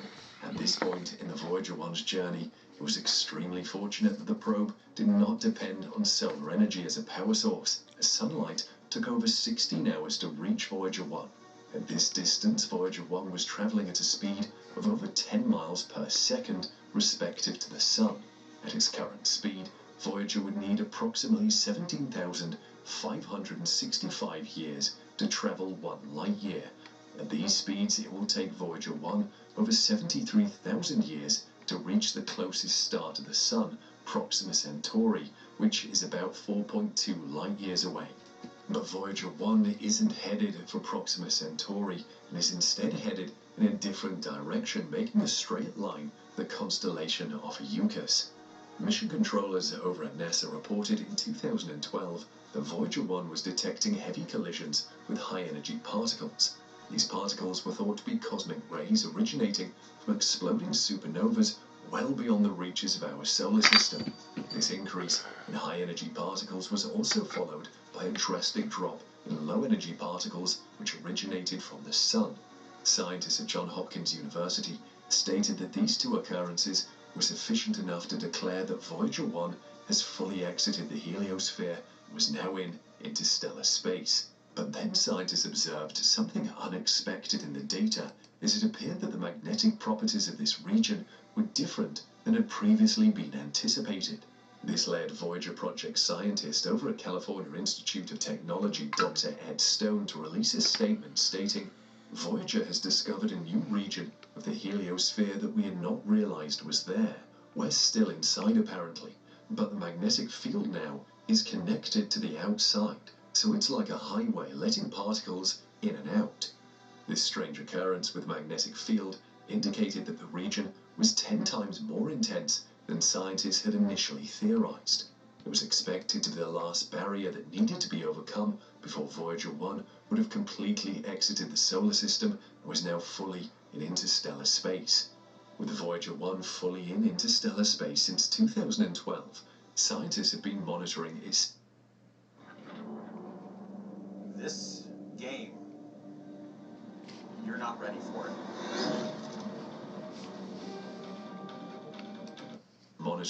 signal feedback with high anticipation, seeing as how no spacecraft has ever made it beyond the heliosphere in the history of mankind and space exploration. But they were shocked when during one observation cycle, Voyager 1 began sending unknown and frankly terrifying data. The data received from Voyager 1 appeared to be generating random data which reflected fairly impossible scenarios that were unlikely in interstellar space. NASA's Jet Propulsion Laboratory officials revealed that the unexplained data was originating from Voyager 1's Altitude Articulation and Control System, also known as AACS. The system was in charge of measuring and calculating the orientation of Voyager 1 and its antenna, keeping the probe on a direct line to Earth for proper signal transmission and orientation. Scientists were at a loss at the cause of this terrifying signal and junk data sent back by Voyager 1. This was because the probe appeared to be functioning properly, as it was still able to observe, gather, and send data back to mission control here on Earth, although the data received was basically unusable. At this point in the mission, both Voyager 1 and 2 were nearly 45 years old, a lifespan that was far beyond the original mission expectations. However, during the entire mission, both Voyager 1 and 2 had consistently sent back accurate and readable data, despite having several systems deactivated to conserve power. Voyager 1 is currently 14.5 billion miles away from the Earth, and at this point, signal exchange between the probe and mission controllers at NASA is a huge delay. It takes over 22 hours for signals from Voyager 1 to reach Earth and roughly the same amount of time for signals to be sent back to the probe. After grasping at straws for weeks trying to solve the mystery of the strange signals sent back by Voyager 1, mission controllers over at NASA recently found the root cause of the problem. They discovered that Voyager 1's AACS, which is responsible for keeping the probe's antenna always pointed toward the Earth, had encountered a problem. The system began sending information through a corrupted computer that had been deactivated years ago. The data in itself was accurate and readable, but being relayed through a corrupted computer inadvertently corrupted the data as well, therefore sending the junk telemetry data back to Earth. According to NASA, once they discovered the root cause of the problem, they only had to send a new command to Voyager 1, instructing the probe to stop sending data to the corrupted computer and resume using its functioning computer instead. NASA reported that this was a quick fix, and that Voyager 1 is now back to sending accurate data about its current observations of interstellar space. However, scientists are still unable to account for the reason why Voyager 1 began using the corrupted computer when they sent no commands to do so. It has been widely speculated in the scientific community that Voyager 1 probably encountered some form of cosmic radiation containing charged particles which distorted system commands, causing the switch to the corrupted computer. This is still just a theory, as NASA is yet to give an account of what they believe was the cause of the system malfunction. And while mission controllers believe this was an isolated incident, there has been wide speculation that the likelihood of a similar situation happening again is highly possible due to the unknown nature of interstellar space. And while Voyager 1 has been in interstellar space much longer, Voyager 2 recently entered the region of space in 2018 and may very well encounter the same problem soon enough.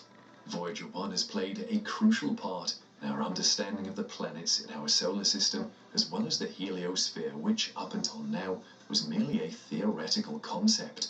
Initially built to last just 5 years, Voyager 1 and 2 are both 45 years old, with mission controllers confident they'll be able to extend the life expectancy of both probes well into 2025.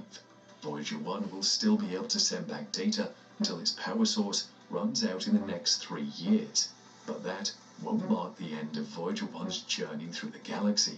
The space probe is expected to continue with its current velocity and to enter into the Oort cloud in some 300 years' time. Anticipating that the space probe will float through space for hundreds of thousands of years to come, Mission Control added the golden record within the structure of Voyager 1. This record contains several messages, including a child's voice, recordings of various musicians, and greetings in 55 different languages. So in the unlikely event that Voyager 1 encounters aliens, they will get a glimpse of what life on Earth sounds like. Do you really think Voyager 1 will encounter something unexplainable in interstellar space? Let us know in the comments, and we'll see you next time.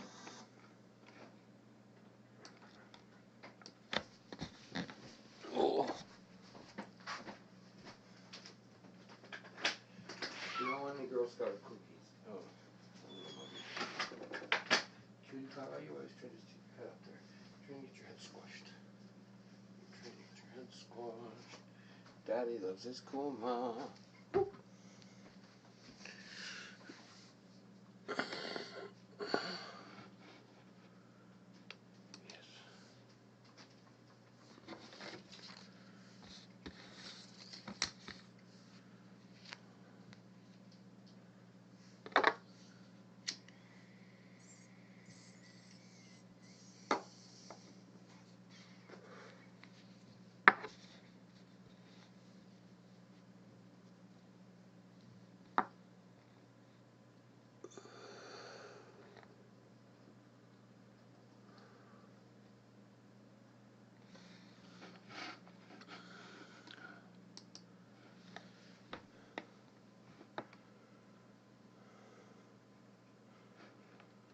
Dux was a legendary fighter. When he was a teenager, he was taken under the wing of a master named Senzo Tiger Tanaka and trained in the ancient art of ninjutsu. Senzo was a world-famous teacher and descendant of 40 generations of warriors. Taking to the art very quickly, Dux became Senzo's greatest pupil. But his master was an old man, and after teaching Dux all of his knowledge, he passed away, making only one request of Dux before he did. He must compete in the Kumite and become the first Westerner ever to win. Opera GX is my preferred browser. I used to use Chrome, and then I finally opened my third eye. Chrome just is a giant resource hog. It's not worth it, and it tanks performance. Hot tabs killer, force dark pages, cleanup tools, just so much right there. Opera GX is just a fantastic browser. Another fun tool is that it can easily import all of your current settings from your current browser, so the win the trophy. The Kumite was a near-mythical, no-holds-barred, 60-round, single-elimination martial arts tournament.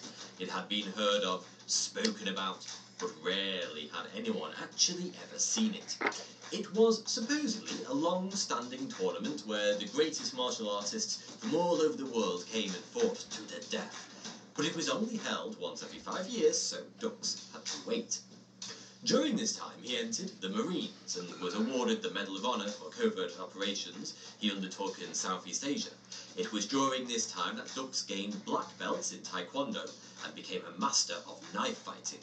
But in 1975, he heard a whisper of something shocking.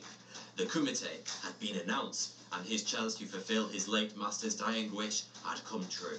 Going AWOL from the military, Dux travelled to the Bahamas, sought out the tournament, and began the fight to honour his master's legacy.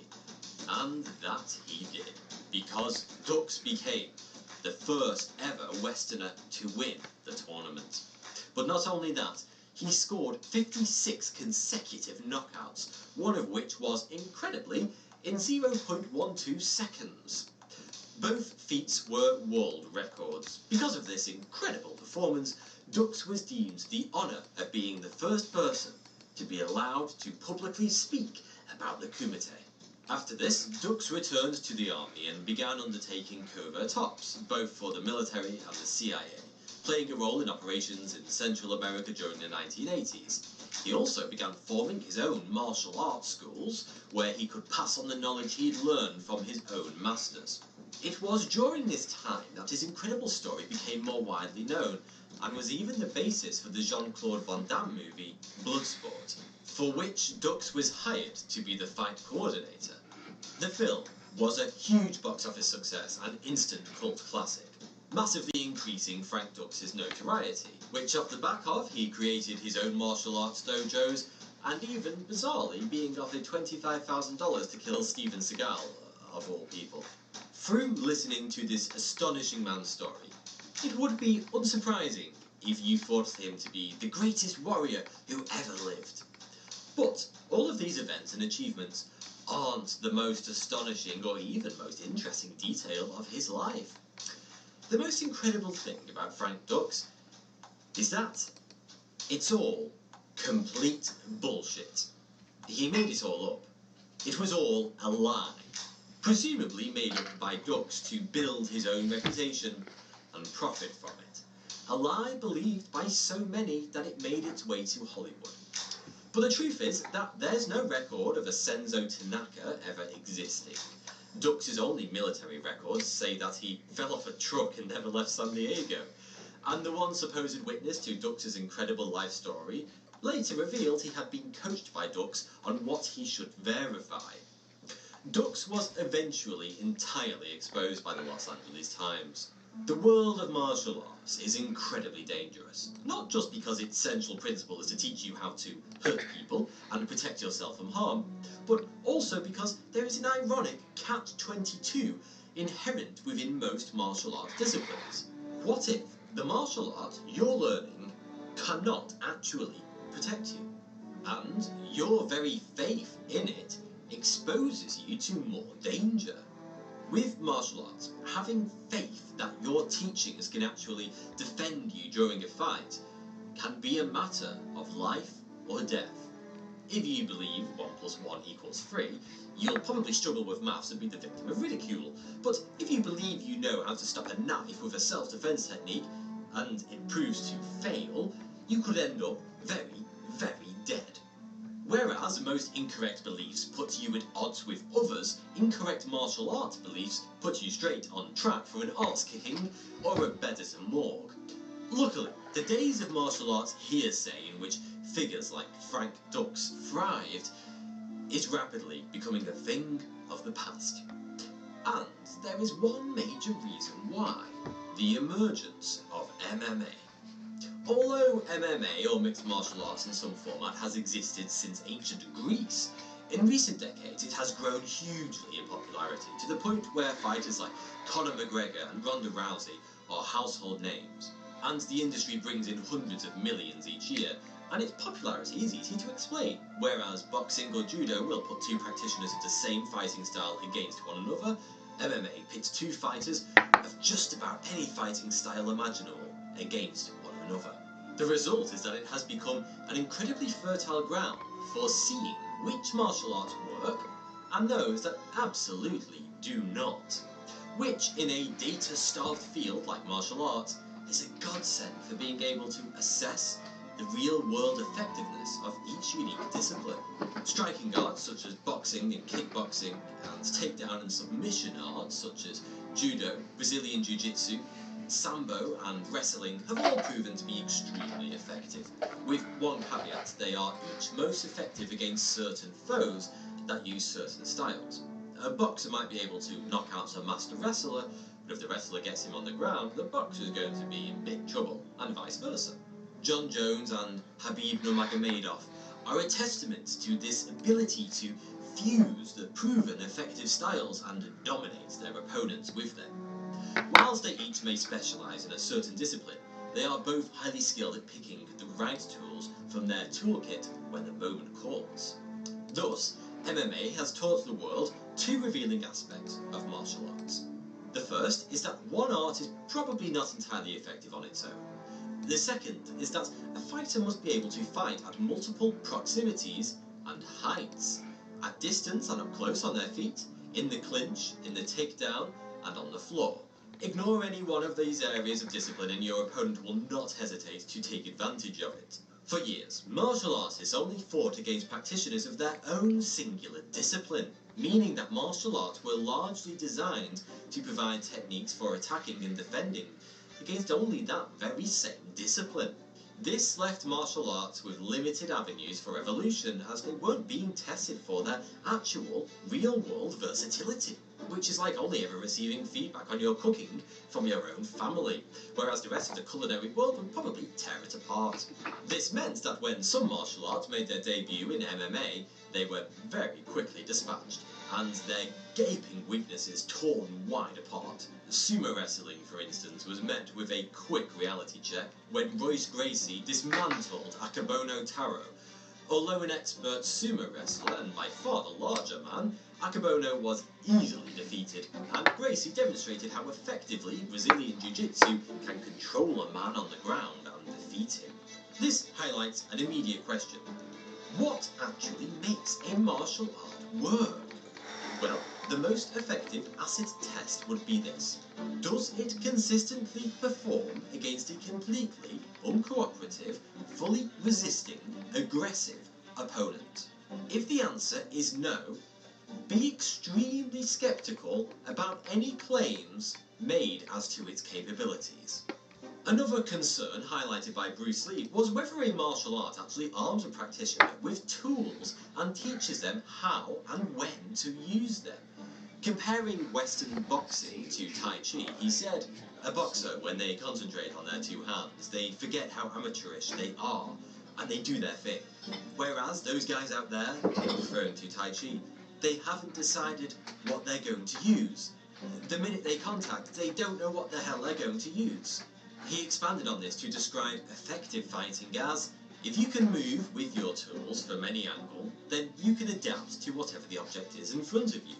The clumsier, the more limited the object, the easier for you to punch on it. That's what it amounts to. This brings us to ineffective martial arts, of which there are Make this the last ad you ever see with AdBlock 360. Just head to adblocker360.com. Click on Activate AdBlock now, add AdBlock 360 to your browser. Confirm. Done. No more ads, no more interruptions, ever. Again, adblocker360.com.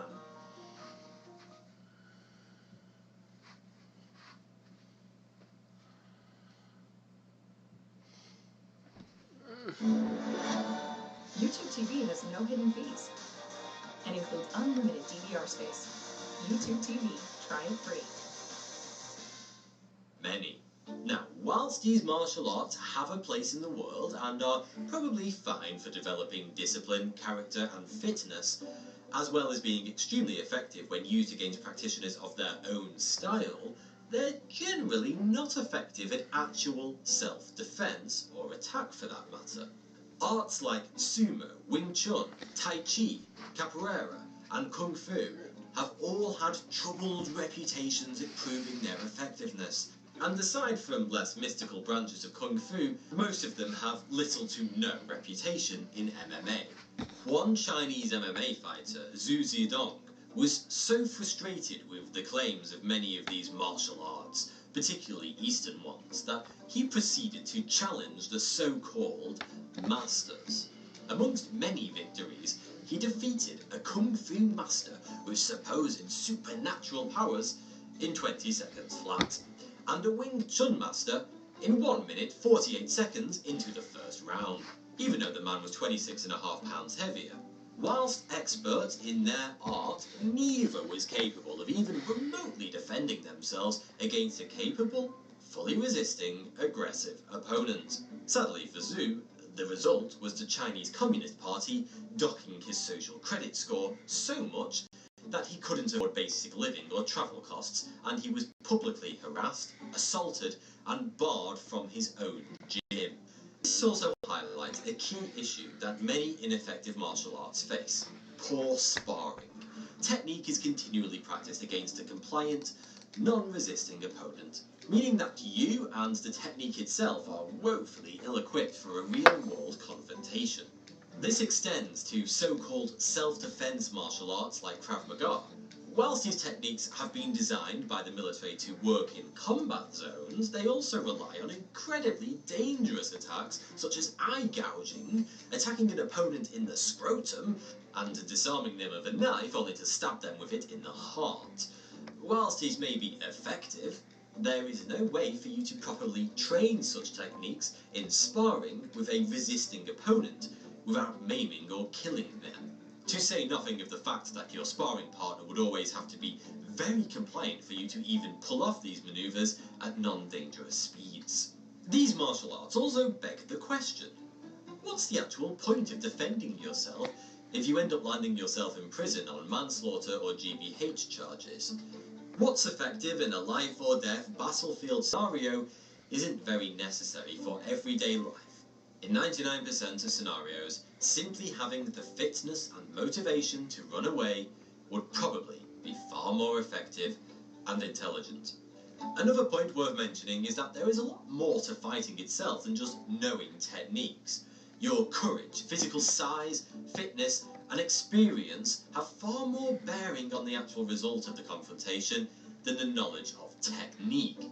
You might know how to perform an eye gouge, but let's see you do that against a big, aggressive man who's fought and won hundreds of pub scraps during his life. But sure, perhaps you might be able to pull it off as he uppercuts you into the middle of next week. But beyond ineffective martial arts techniques, there are some martial arts that are just out and out fake. So fake, in fact, that they border on hilarious lunacy. The deeper you go into the world of martial arts, the stranger things become. But few things are more bizarre than claims of no-touch knockouts by harnessing chi powers and using psychic manipulation. One martial art called Balinese Yellow Bamboo claimed to blast people with god-charged beams of chi as a method of self-defense. Guy is running at you with a meat cleaver? No worries, just blast him with chi. Naturally, when put to the test by real, trained fighters, the Yellow Bamboo fighters failed to deploy the necessary chi to stop them. Yanagi Ryuken, an Aikido master and pioneer of Daito Ryu Aikido, made repeated claims that he could physically manipulate his environment and knock out his opponents without touching them. However, when confronted by journalist and fighter Iwakura Tsuyoshi, he was rapidly dispatched and left badly bleeding, later claiming his defeat was due to illness. Likewise, George Dillman, a controversial martial arts figure known for his no-touch knockout chi power, described another's failure to fall victim to his technique by saying they had put their tongue in the wrong position and that they were a non-believer. But why do these bizarre techniques practiced by entire dojos of students appeal to so many, and why do they seem to work when the master practices them on his students? And how on earth do these masters delude themselves that they work? Well, the psychology of no-touch knockouts has a lot to do with Dillman's comment on being a non-believer. It turns out, if you're a believer, you likely will be knocked down by these no-touch attacks. In fact, Dillman has convinced dozens of students that he can knock them down and out without ever touching them. It's remarkably similar to techniques employed by gangs, religions and cults. That is, vulnerable people are offered safety and a sense of belonging. The more they invest their lives into the group, the more they double down on their belief, the more it becomes part of their identity. This leads to a complete lack of questioning of the master and the tradition, an increasing reliance on the group and its training, and an increased alienation from real life. Moral, social and dress codes are enforced, and rival groups are talked about like their enemies. Perhaps most interesting of all is that when people in these groups are confronted with a reality that disproves the group's premise, they don't renounce it, they simply double down on their beliefs. This results in two things. One, the fake martial arts practitioner becomes completely compliant to the nonsense techniques and lets himself get flung around by psychic powers. And two, the master comes to believe his own nonsense. And as is the case of Yanagi Ryuken, living out a power fantasy kept alive by vulnerable people who are easily manipulated, until he ends up having a brutal reunion with reality. These masters are no more than con men who got fooled by their own con. An interesting paper by Gillian Russell talks about this, and she boils it all down to a concept she calls epistemic viciousness, meaning the possession of vices that makes one bad at acquiring true beliefs, or gives one a tendency to form false ones. This inclination towards epistemic viciousness is rife in the martial arts world because of their closed-mindedness, reliance on tradition, and failure to adequately confront reality. This goes not just for fake martial arts, but the ineffective ones I mentioned earlier. Is a tiny or Krav Maga expert with no real-world experience in fighting actually qualified to defend himself, let alone teach others to? And is teaching others a non-effective defense technique actually dangerous? To illustrate epistemic viciousness, she uses the example of her 11-year-old self being taught by her karate master that if she trained a straight punch for 3 years, she could kill a bull with a single strike, which is obviously ludicrous and would probably result in her vicious mauling. Which brings me to my next point. Fake martial arts are incredibly dangerous, and the fake martial artists who created them, even more so. John Timothy Keel, otherwise known as Count Dante, created the dim mak, or death touch, fighting style, and peddled it to unsuspecting teenagers in comic book magazine adverts who didn't know any better. He became so successful and so lost within his own fantasy that he would instigate dojo wars, one of which led to the murder of his student. Another man, Rafael Torres, was a supposed BJJ expert who was initially extremely famous in the world of mixed martial arts. However, when he actually participated in a real fight that he thought for some reason he could win, he was quickly dispatched of and shown to have little skill in BJJ. In fact, it wasn't till years later that he pulled off a real rear naked choke against a truly resisting opponent when he murdered his lover's husband. Or consider actor Mickey Rourke, whose claims to being a former boxer were backed up by a record that couldn't be found, and an opponent who claims to have been paid to take a dive. Whilst not being a danger to others, why he'd go to such lengths to lie about being a fighter and then endanger himself by doing so is beyond anyone. However, I don't want to end this video on a dour note of dangerous practices and deceptive martial arts masters. Instead, I'd like you to take from this one clear lesson, not just for martial arts, but for life in general. Never take anything as proven when you haven't seen evidence of it being proven time and time again. Never trust a master who claims to know everything but never actually backs it up with evidence, and always question the beliefs that have been driven into your head by others. That is, unless it's me who's put them there, in which case you should believe and serve unquestioningly. Thanks for watching. If you enjoyed this video, then please consider supporting me on Patreon, because it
thought.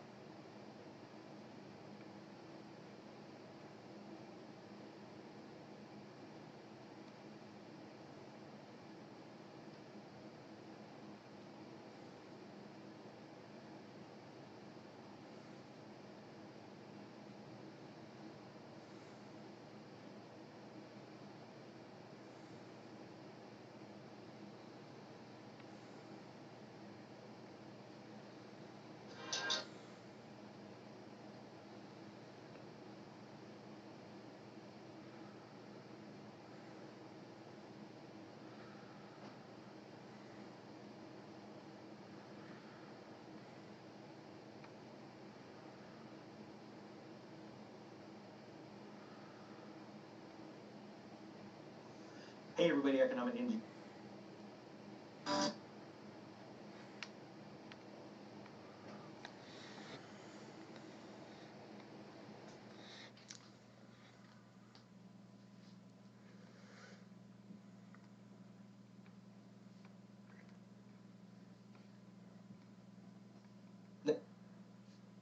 Hey, 42 here. Now, you probably already know that 2 days ago, Tucker Carlson, on his show over on Fox, showed several never-before-seen pieces of video surveillance footage that were captured at the U.S. Capitol on January 6th. This, of course, then led the legacy news outlets in our country to have somewhat of a conniption, and they began to, once again, double down and push their narrative of January 6th around the clock. Meaning that the current news cycle has been focusing almost all of its attention on what happened at the U.S. Capitol 2 years ago, while at the same time ignoring almost everything else.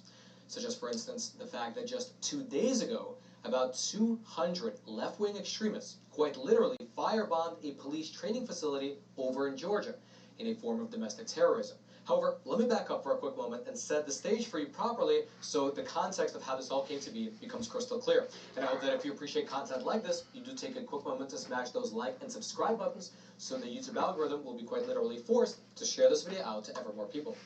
Now, to start with, you might remember how 2 months ago, during a fight in the U.S. House over who was going to be Speaker, Kevin McCarthy made several concessions in order to eventually secure his position as the Speaker of the House.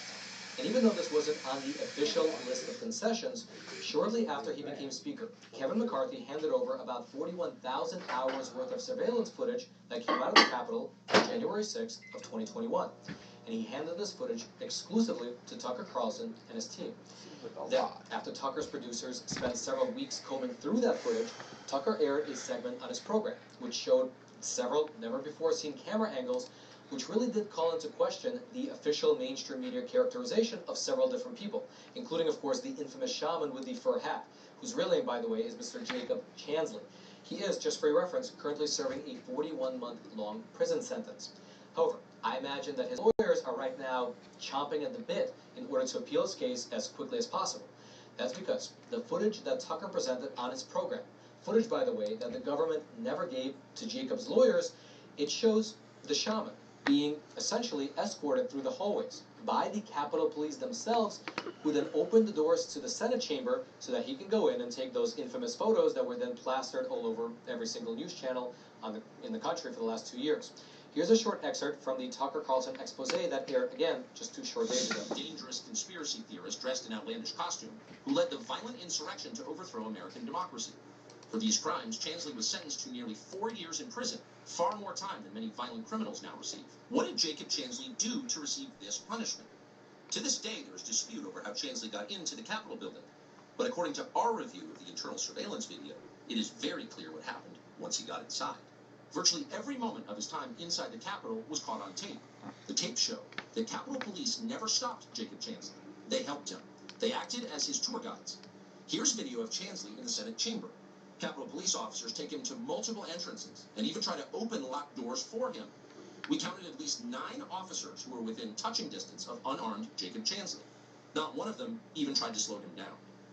Chansley understood that Capitol Police were his allies. Video shows him giving thanks for them in a prayer on the floor of the Senate. Watch.